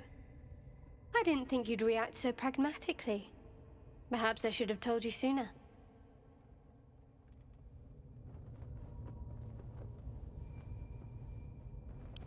All right. As I said, Shah is my patron, my mistress, goddess of darkness and loss. I assume you've heard of her?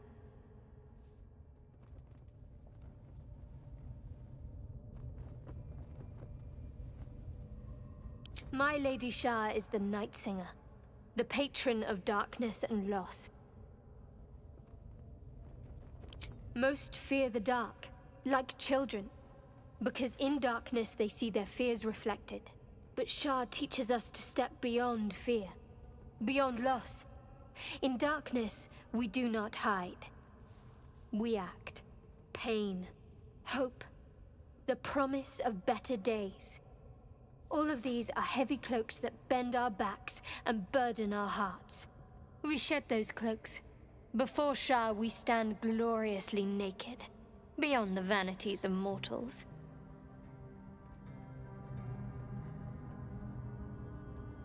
There's comfort, yes. But often there has to be pain beforehand. We tear down the lies the world is drunk on. The institutions they trust, the so-called gods they worship, the lives they cling to. We destroy false idols, topple corrupt organizations, fight heretics wherever they're found. There's often suffering, death even. Many people break before they embrace Shah's truths. Curious. Most are afraid of my lady. Perhaps you'll turn out to be a worthy companion after all.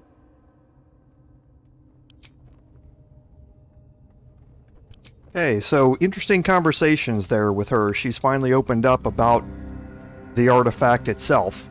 She was very guarded about that previously and unwilling to talk about it. But when it moved on its own, that kind of opened her up about it. So now I have to try and remember where the chest is in all of this. Every playthrough where I take a long rest here, I forget where the chest is. It's on one of these sides, I think. Maybe one of you guys in the chat can remind me where it is before I search around for it and miss it again. So, there it is. I found it.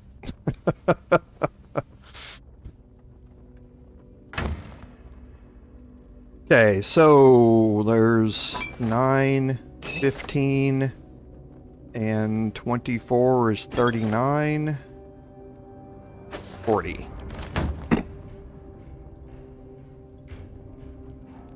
So before we take our long rest, let's take a look at our inventory here. Because we did pick up some items that we want to look at. So first we picked up Faithbreaker. We got this off of Dror Ragzlin. This is a warhammer, which means it's versatile. It can be used either single-handed or two-handed. And it's basically a +1 warhammer. This is not a heavy weapon. So even when you're wielding it two-handed, it does not count as something towards your Great Weapon Master feat. But it is a 1d10 single-handed or two-handed weapon, so that's +1. So it is pretty good just in its own right, just not something that I'm going to have a use for in this playthrough, I don't think. So we're going to keep that, but we're going to send it to camp. So the Amulet of Selûne is chosen. Selûne is the opposite of Shar. So Selûne is your goddess of light, so to speak. So this gives you healing. An ally that you touch regains hit points, but possibly falls asleep. So it's a touch-based, once per long rest healing spell that has a downside in that it can possibly put them to sleep. However, if you're not using it in combat, then it's easy to wake somebody back up after that. So just like the Amulet of Sylvanas, it's something good to have on you to utilize for free hit points, basically. And that sort of stuff. So for the Spring Step boots, this is something that you have an option to put onto Astarion. Or, I mean, anybody else for that matter. But Astarion dashes all the time, right? So the Spring Step boots, whenever you dash, you gain momentum, which basically gives you 3 more meters of movement speed whenever you dash. And since he does it all the time, it's just free movement speed for him, basically.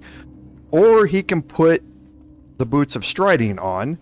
Now, those are going to give me athletics, and he's going to gain momentum as well, but only when he casts a spell that requires concentration, and he doesn't ever do that.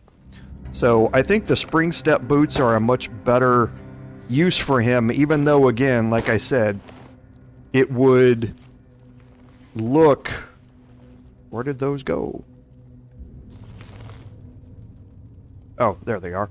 Even though it would look much cooler to have the Boots of Striding on, they're just really not a great use, and he's not proficient with medium armor either.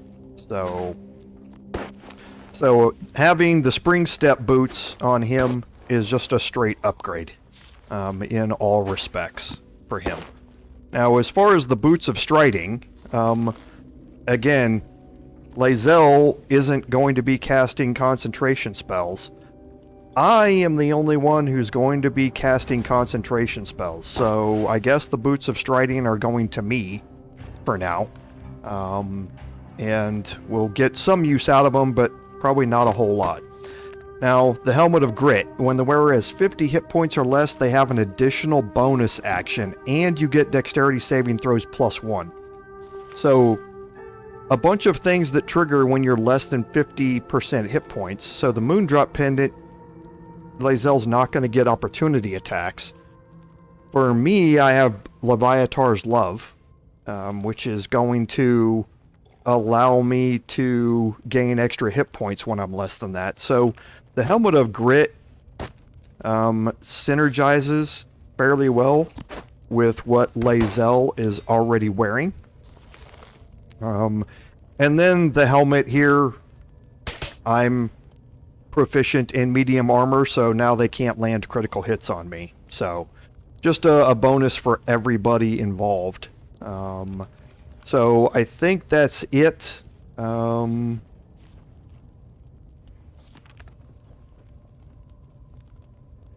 Yeah, I think that's it. So, Absolute's Mercy did not trigger when I was in beast form. Which was interesting, because the 25% of their hit points doesn't seem to trigger when Leviathar's Love did. So it's interesting how those things trigger with each other. So, but for that now, I think we can take our long rest.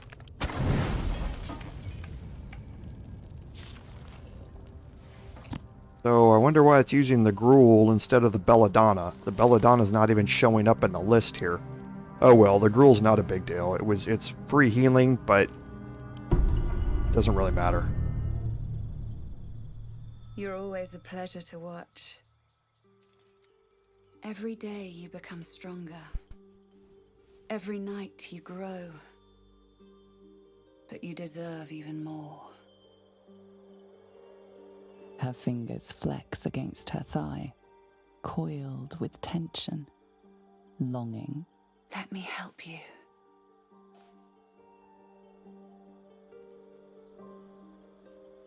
I'm yours. I'm the key to fulfilling your destiny.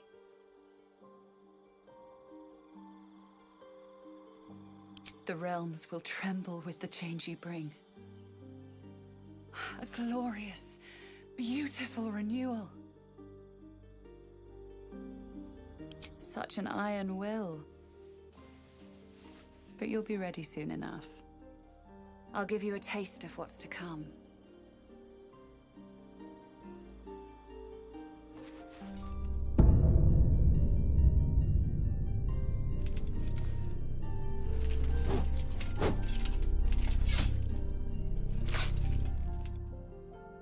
Your enemies will fall. The world will bow.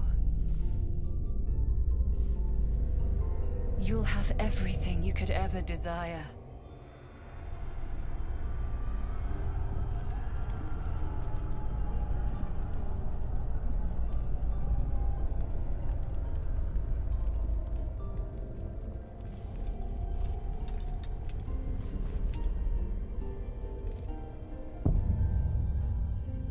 Just let me in.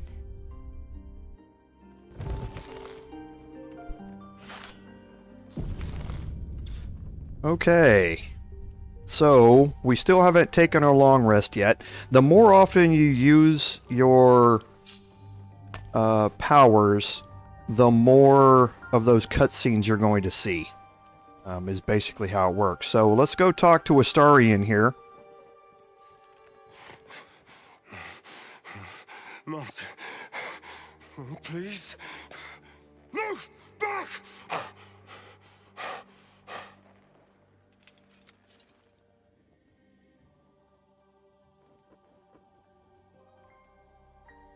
You're sorry, but you never get any less disappointing. And yes, I saw him. Cazador. He was reading poetry. How does that compare to your dream?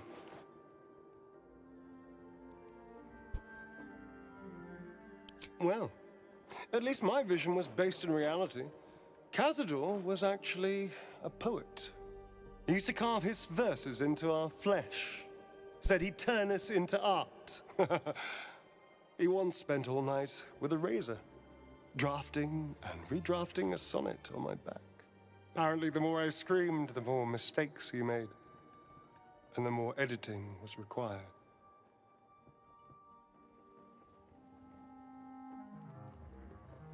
Now you know. And maybe you'll know to leave me alone the next time I wake up screaming. I hear you had dreams too. The brain bugs got busy last night, and I've got a theory. When you call on the tadpole to influence others, we pay the price that very night. All of us. And? I suppose you want to stop using that power. Astarion speaks no sense. Whatever the parasite offers, deny it. Don't be ridiculous. The power to twist a mind to your will is worth some nightmares.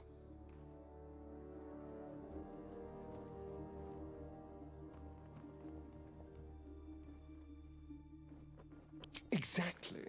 We need every advantage we can get. I knew what that was going to bring, as far as the disapprovals, because everyone's made their thoughts very well known on that. But I've been denying Astarion May the darkness protect you. that approval all this time and getting disapproval from him every time I told everybody else I wasn't going to use it, even though we've been using it every time. So, figured this time I might as well, you know, tell the truth, basically, about what was happening. So, now we can go ahead and end this and take the long rest. Okay, so now back in the Shattered Sanctum here, we have another quest marker out here for Spike. But we do want to take care of some things kind of on the way out here. And that is, we're going to go into this area over here. Okay. So we do have some hostile goblins down here. So inside this room, we have Recall, who's up here, and we don't have anybody else for now. Don't want to draw any but attention. Does look like we have some. That's his detection cone. Okay. So we can move in here. The goblins that were in here came out and went into the room to attack. So now that it's cleared out, we can Light on my feet. kind of move up here, but you see, we have some issues up here that we need to deal with. So we want to deal with them before we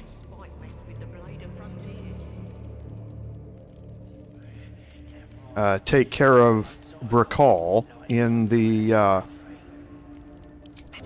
cage up here. So we are able to hide once we're here. Good thing I ain't asked ya. So there's some rats and these 3 hostile goblins. 7, 12, and 15 hit points, respectively. So let's see if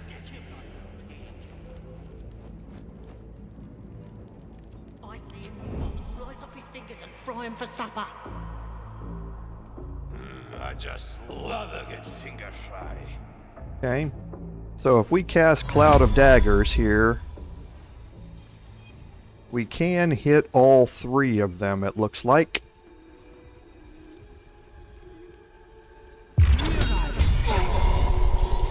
Okay.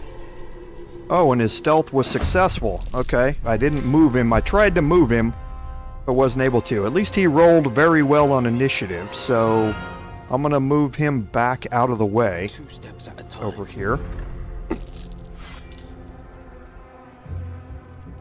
I don't know why those 2 suddenly moved into combat. But my Druid is still not in combat, so I'm going to move her up here.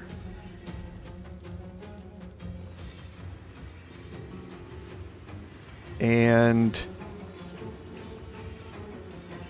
just have her wait there in case they pop around this corner. Okay, so Wyll is done for now. Oh, and he was able to see through there. Okay. So if they can see me, I can see them. And that's a problem for them.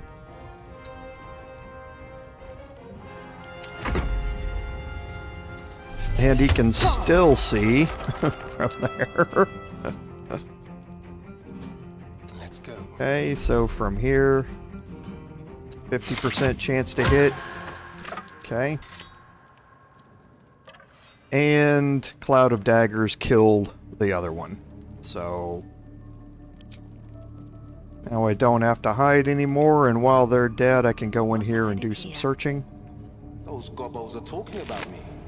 Let's check it out. Some more items for Wyll. The helmet we might be able to put on somebody, but it's a leather helmet, so it's not going to make much difference.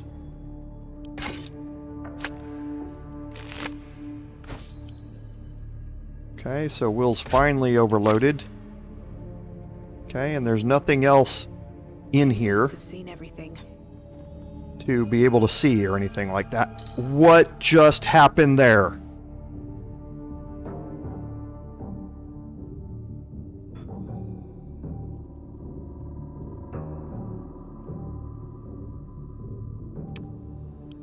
After the playthrough was done, go back and watch that in slow motion on YouTube and watch what happened. I clicked to move her back here and she just walked right off the edge of her own accord completely. Just horrible pathing in this game. This is it's just absolutely horrible. Well, I'm not going to spend a revivify scroll.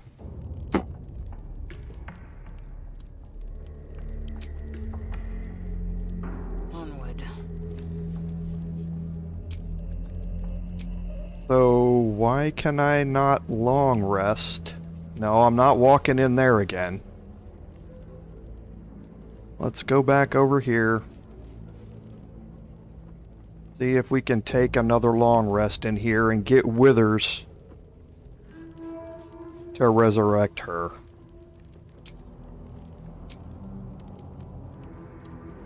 Okay. So for some reason I cannot fast travel. So let's just try and move completely away from everybody on the map and see if that does it.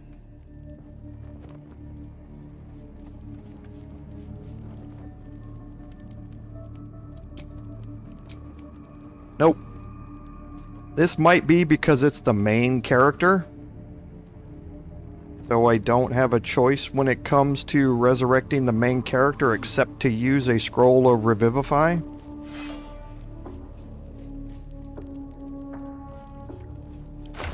So I have one on Wyll and I have one on Astarion as well. So I'm going to split the group here.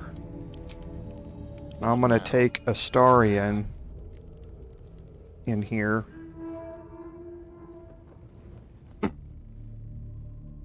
The question is, I don't even know how...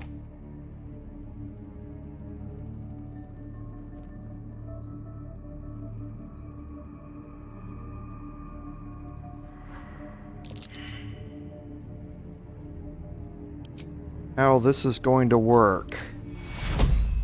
Target's too far there. Okay, which means I'm gonna have to do it from over here, I think. Which means I'm going to have to sneak my way out there.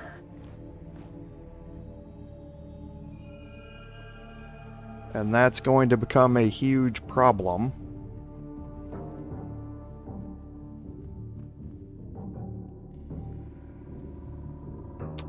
Okay, no. Silent as the grave.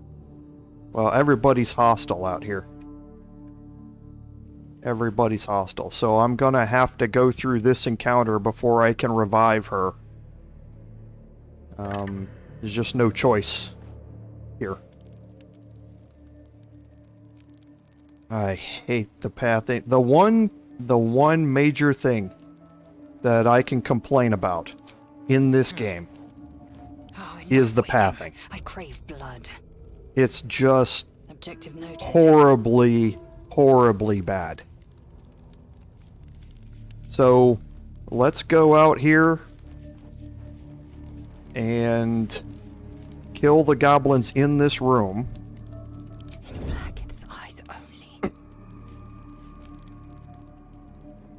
because there are a few of them.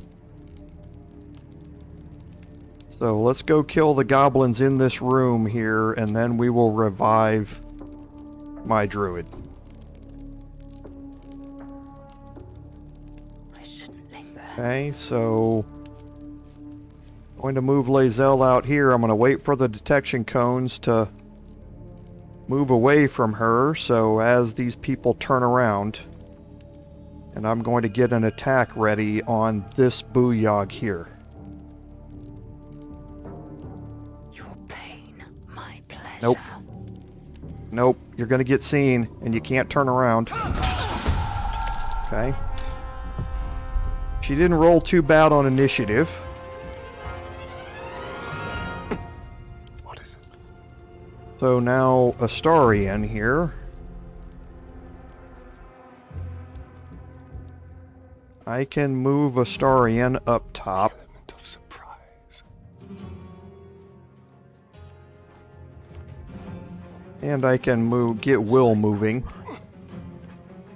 I'll put him up top as well. To concentrate. Move unseen.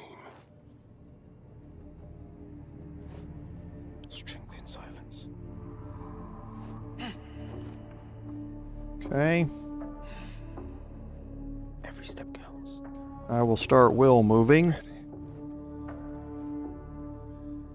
Gently. And both of them are going to come all the way down here. And around this corner. Now what? They won't see me coming. This gets me in here, up on the high ground.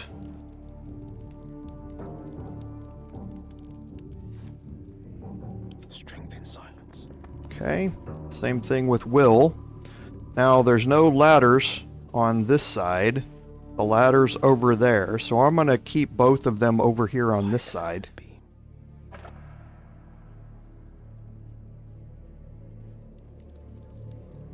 Really? Now? Something. And we're going to get Astarion kicked off. So let's see with Lae'zel who are the next people in line. So Devout Marak is over there, down below. Warlock Grease is right there. So we'll probably focus on him. 13 hit points, so let's take a spellcaster out of the fight if we can. So 99% chance to hit. Perfect. Swift and Okay, and then Tracker Azak is down there. Tracker Tozad is far side, ranged. So we'll probably want to focus him. But let's go ahead and get rid of this booyog here, I think. The one right next to Lae'zel. So, Eldritch Blast, 99%. Okay. So now that allows Lae'zel to move, to get into a position to better do some things. So her jump is a bonus action here, which will move us all the way down here. Okay, that allows her to get right up close. And what do we have here? 14 points, so let's do a menacing attack.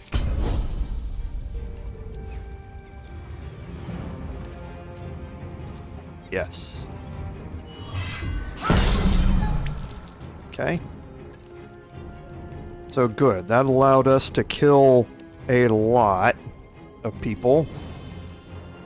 And we don't have enough movement to get over there even if we wanted to. But let's try and move back out of the way. Give them farther to go, so maybe they have to dash to get to me. Okay. So now with Wyll. So Eldritch Blast again, and I think we can... What, a 56% chance to hit this devout? Range, so let's see, look at who's who. So... Okay, so that's who's going next. She's not ranged, though. Him, he's not ranged either. So yeah, let's go Tracker Azak. Okay. Now we can use our bonus action to just get Hex started. So we will Hex Constitution on some people.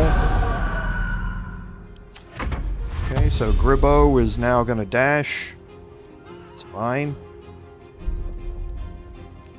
Now with Lae'zel, so... Devout Marak is going to have to come around behind. And he's going to be the next one to attack. And then these two are here after Astarion. So we'll come right up behind Spike. Actually, we won't. We're going to jump over here. We will get close here. And 15 hit points, so we'll do another menacing attack. Okay. Okay, got the saving throw on the flame spell. So now here, we're going to move up. We're going to hide and do a sneak attack ranged here. Wow. Astarion's getting really bad luck with his rolls. He's missed a couple of 75%ers here.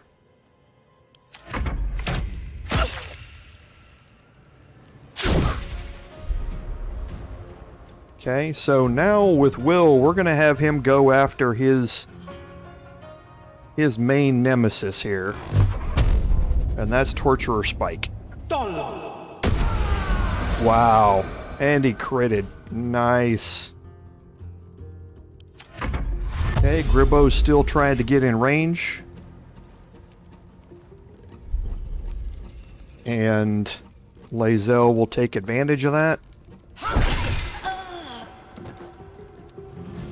Okay, and then we're going to try and make our way toward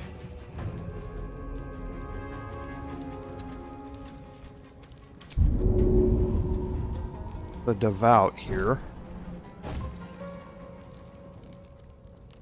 Okay, and since we're taking a long rest anyway, we're going to action surge.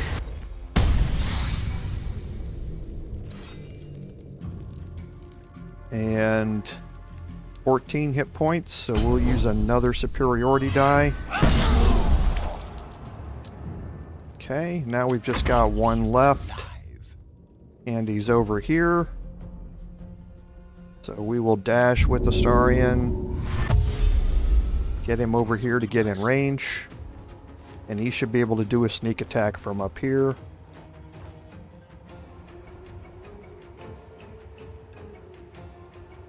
Why is sneak attack ranged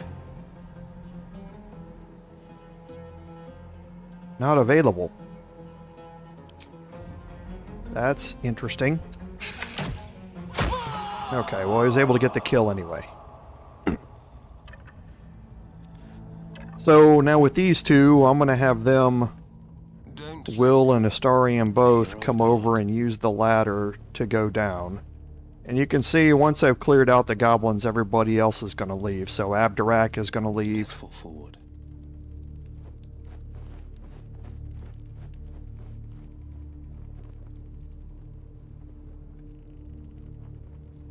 Okay, so once everybody gets down here, we can have them all meet up down here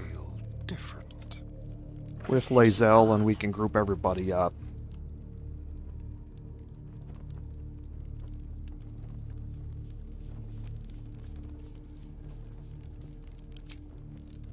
Okay. So, let's see if we can go resurrect our druid. We're going to not go all the way up there. We're going to split the group and we're going to take Astarion and hide him. Because down here, the Zentarum traders are now hostile. Stay low. Okay. See, they're inside their room here, but they are hostile, so we're gonna leave them be.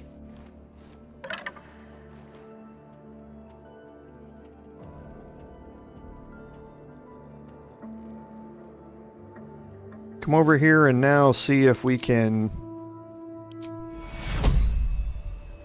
Target is out of sight. Great.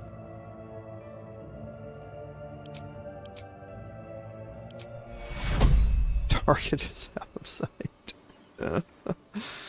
Oh, wow. Because from where I'm standing, which is right over the top of it, there's nowhere to stand over here. Oh, maybe there is. So let's go back out the door and come around this way. All of this because of the pathing in this game.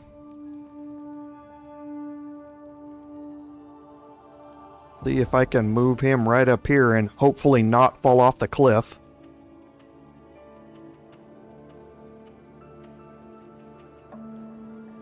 Okay, now let's see if I can reach it. Target is too far.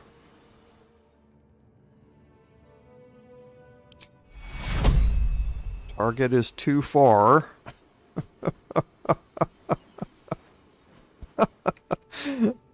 This is crazy. It's just crazy. And this is out of sight over here. Target is too far. This is absolutely ludicrous. Maybe here on this corner he'll be able to see down there? I don't know.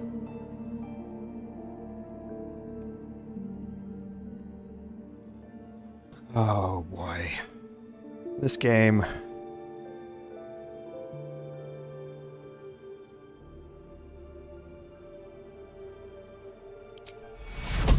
Target is out of sight.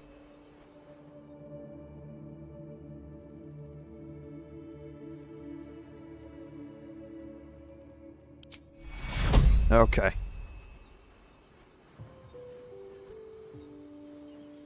Take you. All right.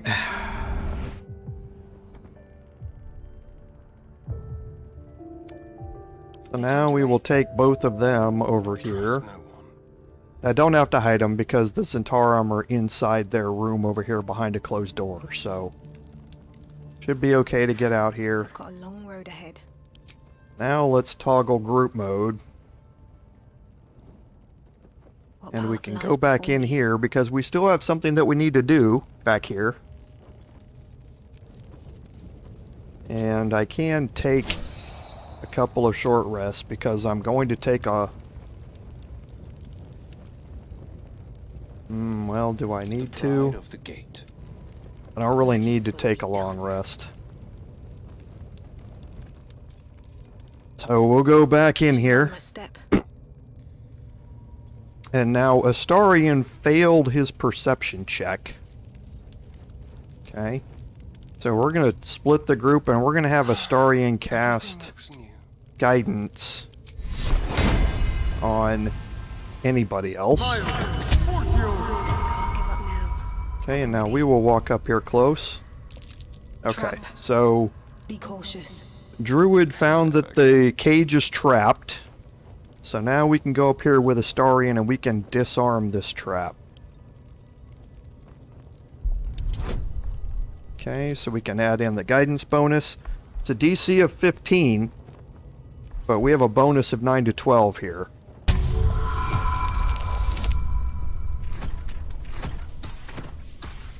Perfect. Okay, and now we can unlock this. Simple. Just a normal DC of 10. And nat 20. First one of the day.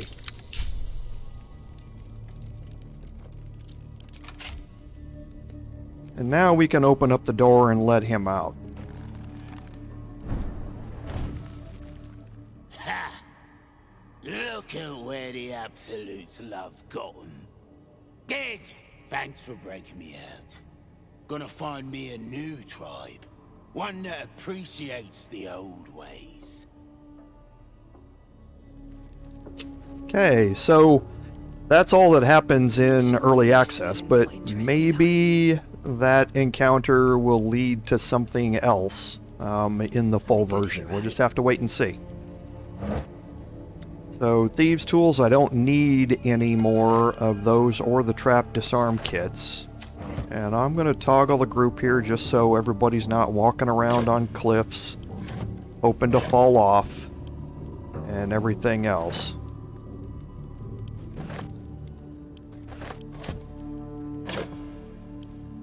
Okay, just some weapons that we will sell.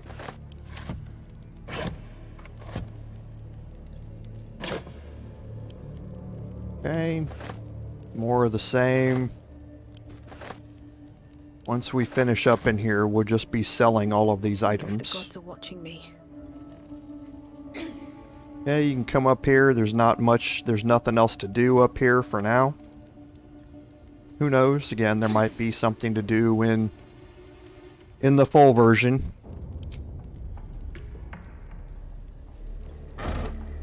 Okay, nothing there. And nothing there. Okay, so now back into the main room over here. Okay, and we can do some searching of the dead bodies.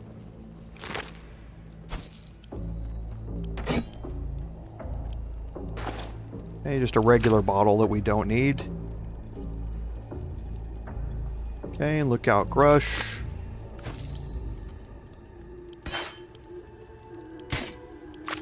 And now we're going to let Wyll search Torturer Spike.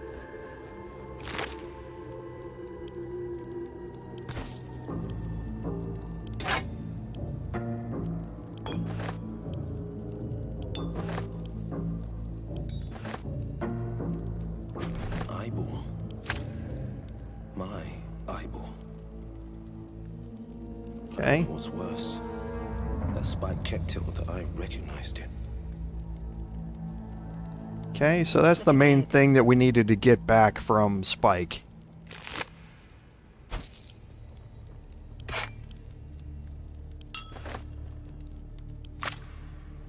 Okay, and then up here on...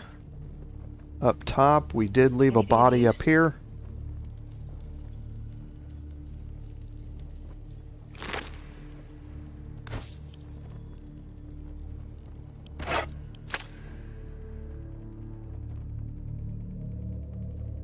Okay, Warlock Grease is evidently fallen through the floor, but we can search him up here. Search his bloodstain. Scroll of Whole Person, that's nice. We'll put it on Wyll for now, but he's once he leaves the party, now that everything's done with him, we'll be taking all of those scrolls off of him.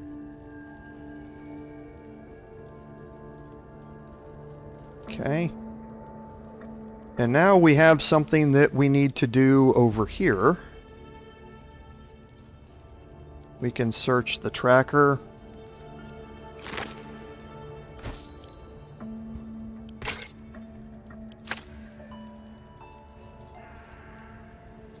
And now the stuff on this table in here we can steal because Abdurak is no longer here. Don't mind if I do.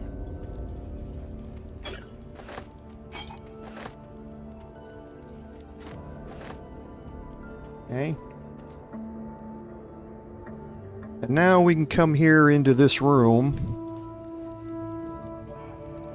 And we can talk to Liam. I need a quick word. Actually, let's not do that. Action, not reaction. Let's have Astarion do it. No, no! Please! Oh, don't hurt me! You are? I need to get out of here.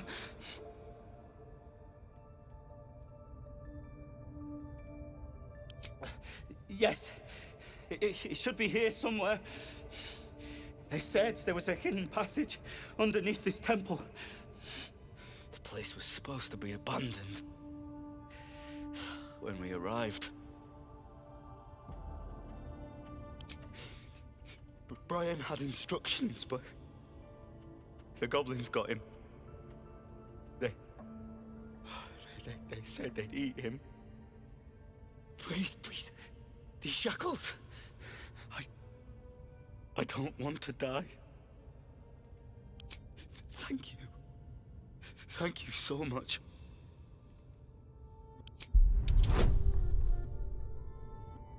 This is why you want Astarion to do it, because he can only fail it with a natural 1.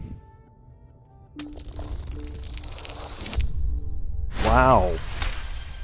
His second nat 20 in 10 minutes. The lock clicks and opens.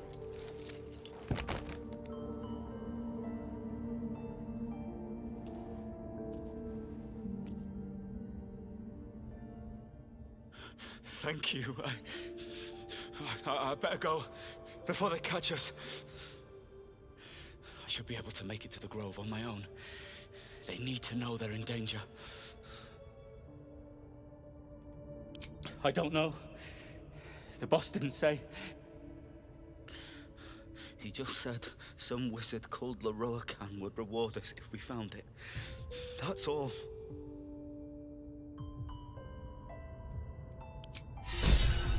Okay. So we do have our inspirations here. So we have 4 of them. So definitely want to be on the lookout for places to use those now. And I'm gonna split the group again and go grab this. Hopefully not falling off the cliff. Alright. What now? Okay. And now we can go find Halsin. So this is probably going to be the last thing that we do on stream today, is rescue him.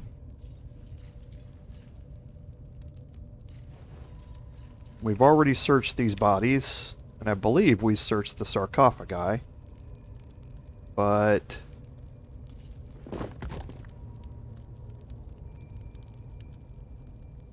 okay, so just enough to search the skeleton inside.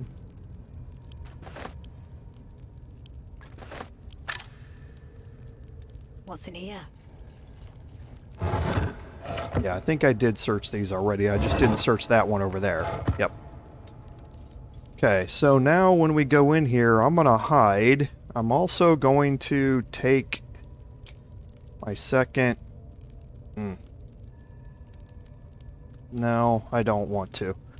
I'm going to drink some healing potions here. That was a good one. I think I'll stick with that. Okay, so I'm gonna hide, everybody, and now we're gonna go through the ornate door.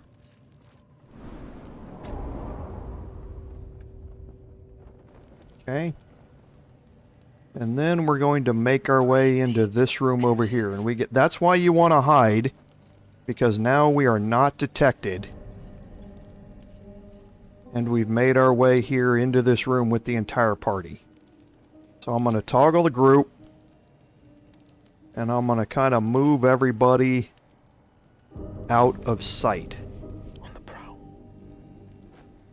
Let's have some fun. Just like old times.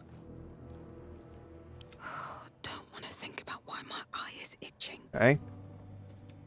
And now what we want to do is trigger this with Astarion. Step carefully.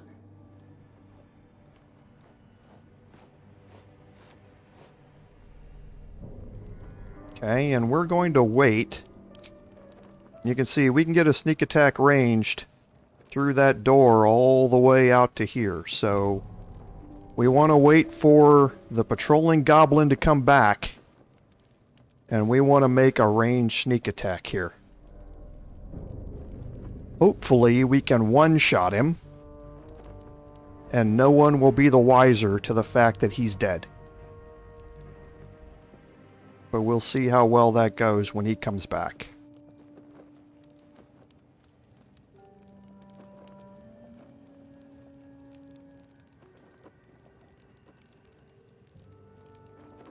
Okay. Just gotta wait a minute. There he comes.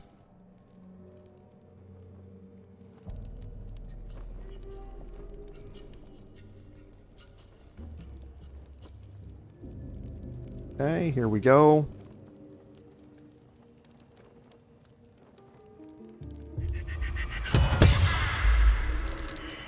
Okay, and he missed.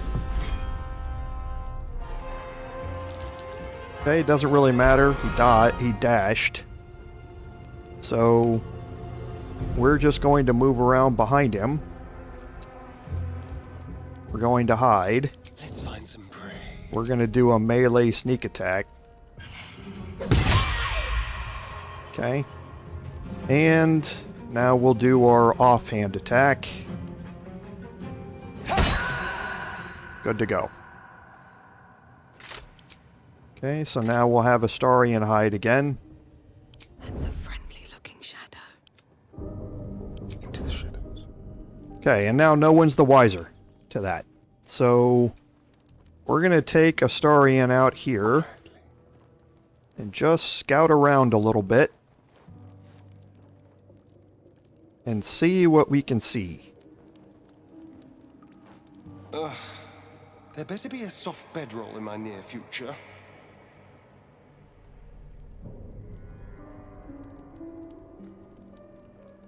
Okay, interesting.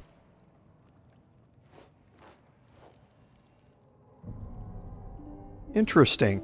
Okay. So Halsin's already gone. He already broke out and escaped. Because everybody's dead. Interesting. So I guess you have to rescue him before you kill the last of the three. The last of the three leaders. Best think ahead, or I'm lost. So, good to know. So now we can just do some searching in here. So there's a scroll and a potion of healing, which she needs. Then over here we can search the cabinets.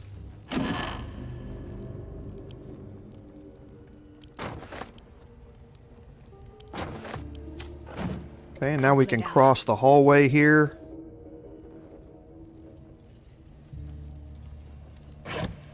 Okay, so we do have some stuff that's lightweight that Wyll can still carry to sell.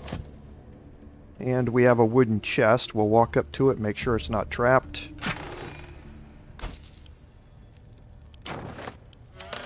Okay, holding Alt. We've got a crude mace down there, but nothing else. Okay, so we've got another chest over here. Not trapped. Okay, so a potion of greater healing. So Lae'zel has one. I have two. We'll send that to Astarion. Three more healing potions. So looks like we will split this 2 and 1. We'll leave 2 on Lae'zel and give 1 to me. And we got Beastmaster's Chain. This is again one of those. Oh, and Belladonna is not camp supplies. Interesting. Why am I carrying a smoke powder barrel?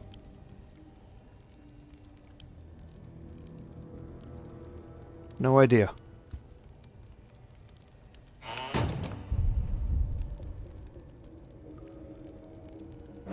Okay, so now in these 2 barrels, some more camp supplies. Didn't want to split it. Send it to camp. Okay, there is a prison key here. We don't need it though. Again, holding Alt lets you find all that stuff. So we can search. Someone escaped. One of the adventurers. Whoever did it left quite some claw marks. Maybe the missing druid. Okay, and that is Return to the grove. that is exactly who it was. Paulson broke out on his own without us.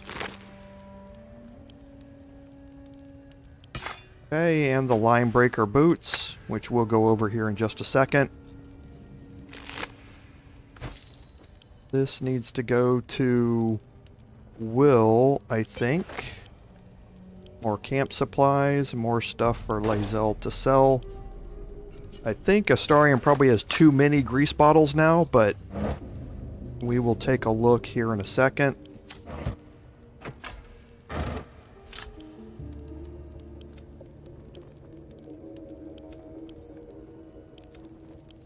Okay, more camp supplies.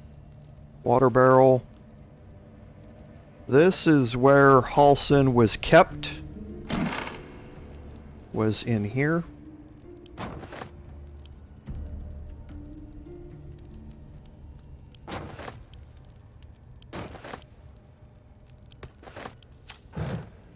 Okay, nothing else. I'll give it a shot. Okay, so we can open up this door. Let's get going. And then inside here we have some stuff that we can barely see, but there is a wooden crate we can search. Or some more camp supplies.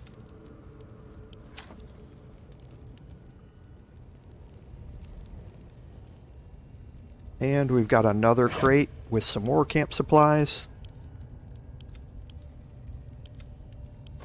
And we have a wooden chest with more healing potions in it. So we will split this.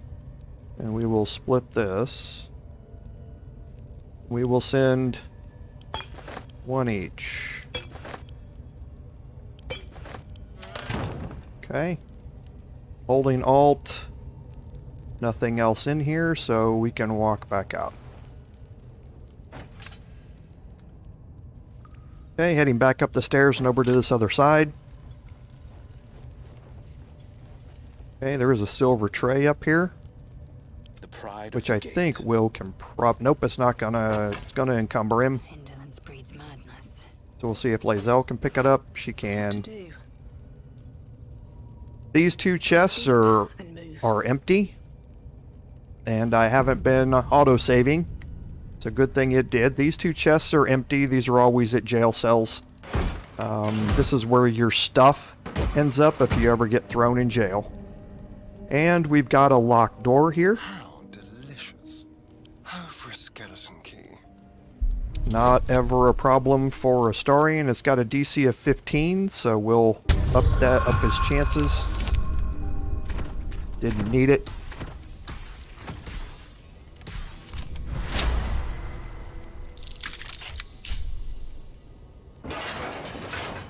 All's well Okay. that ends not as bad as it could have. Now, inside here, if you remember right, Ahead. this is where we end up with heading into the spider area. So we can shoot some spider silk cocoons and see if anything falls out of them.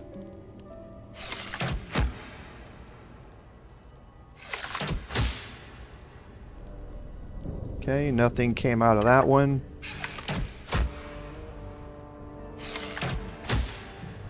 Okay, an acid vial came out of that one. Wish I had a bag of holding. And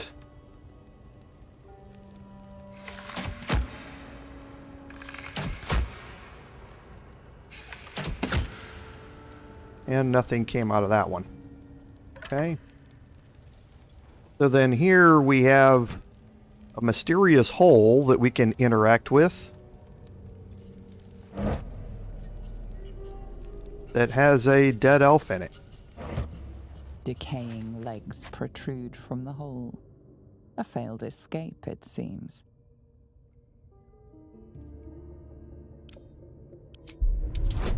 Okay, so we have an investigation check. DC of 5.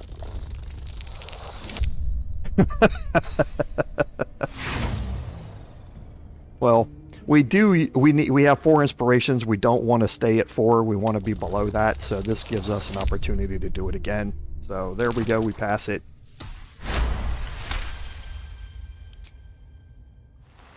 It seems the tunnel collapsed mid-dig and suffocated him. A crooked heart is embroidered on his left shoe.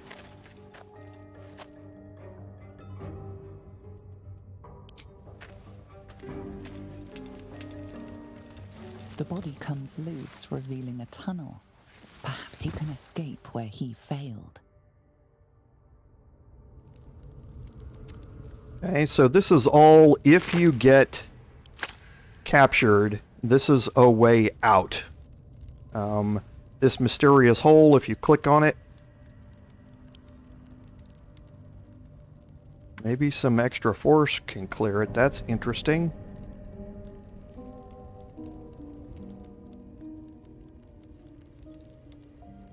Assume nothing.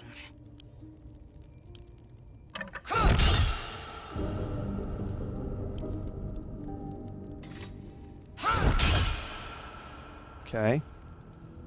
At least things have stayed So I don't know. This is maybe Don't waste a that's step. what these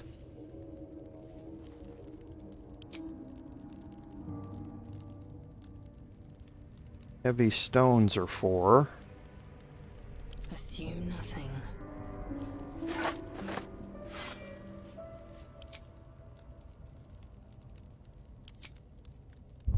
Whoops.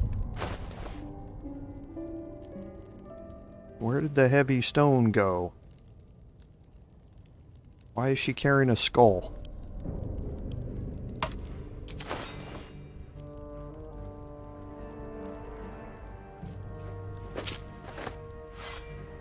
Did that go into our inventory? Yes, okay, that one did.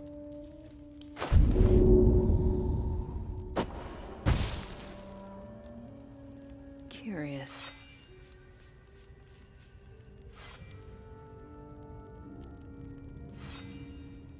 Okay, so attacking it with lesser toughness doesn't work. Which is strange, because she's obviously able to do more than 10 damage. But anyway, we don't need to do it. You can clear your way out of it. Maybe Wyll's Eldritch Blast can clear it? Okay. That can clear it. No one back home will ever believe this. Okay. So when you click on it, it takes you here into this room, which is outside the door that you used to get in there. Okay. So if these guards are still out here, that can become a problem. But that's what it does. It's basically an escape route that gets you out of the prison through this location here. So if you are stuck in prison, get somebody to cast a spell on it of some type that's powerful enough to break it, and you'll be fine. So, looking at a journal, so the goblins were massacred. Can this be Druid Halsin? And again, he's now missing. Shadowheart opened up to us a little bit, and we now know about Spike. We can't talk to him because he's dead. But we now know that he's dead. So what do we want to do from here? So we have some options, and what we're going to do is kind of break ourselves out of here. coming up at the start of next live stream. And what that entails is we do have an encounter beyond these doors that we need to take care of. But we are not going to do that today. We are going to pick up there with the live stream next week. So I think that's a good a place as any to make the break. So again, I'd like to thank everyone for joining me today. Without your support, none of this would be possible. This is Commander Jorval saying, until next time, fare thee well.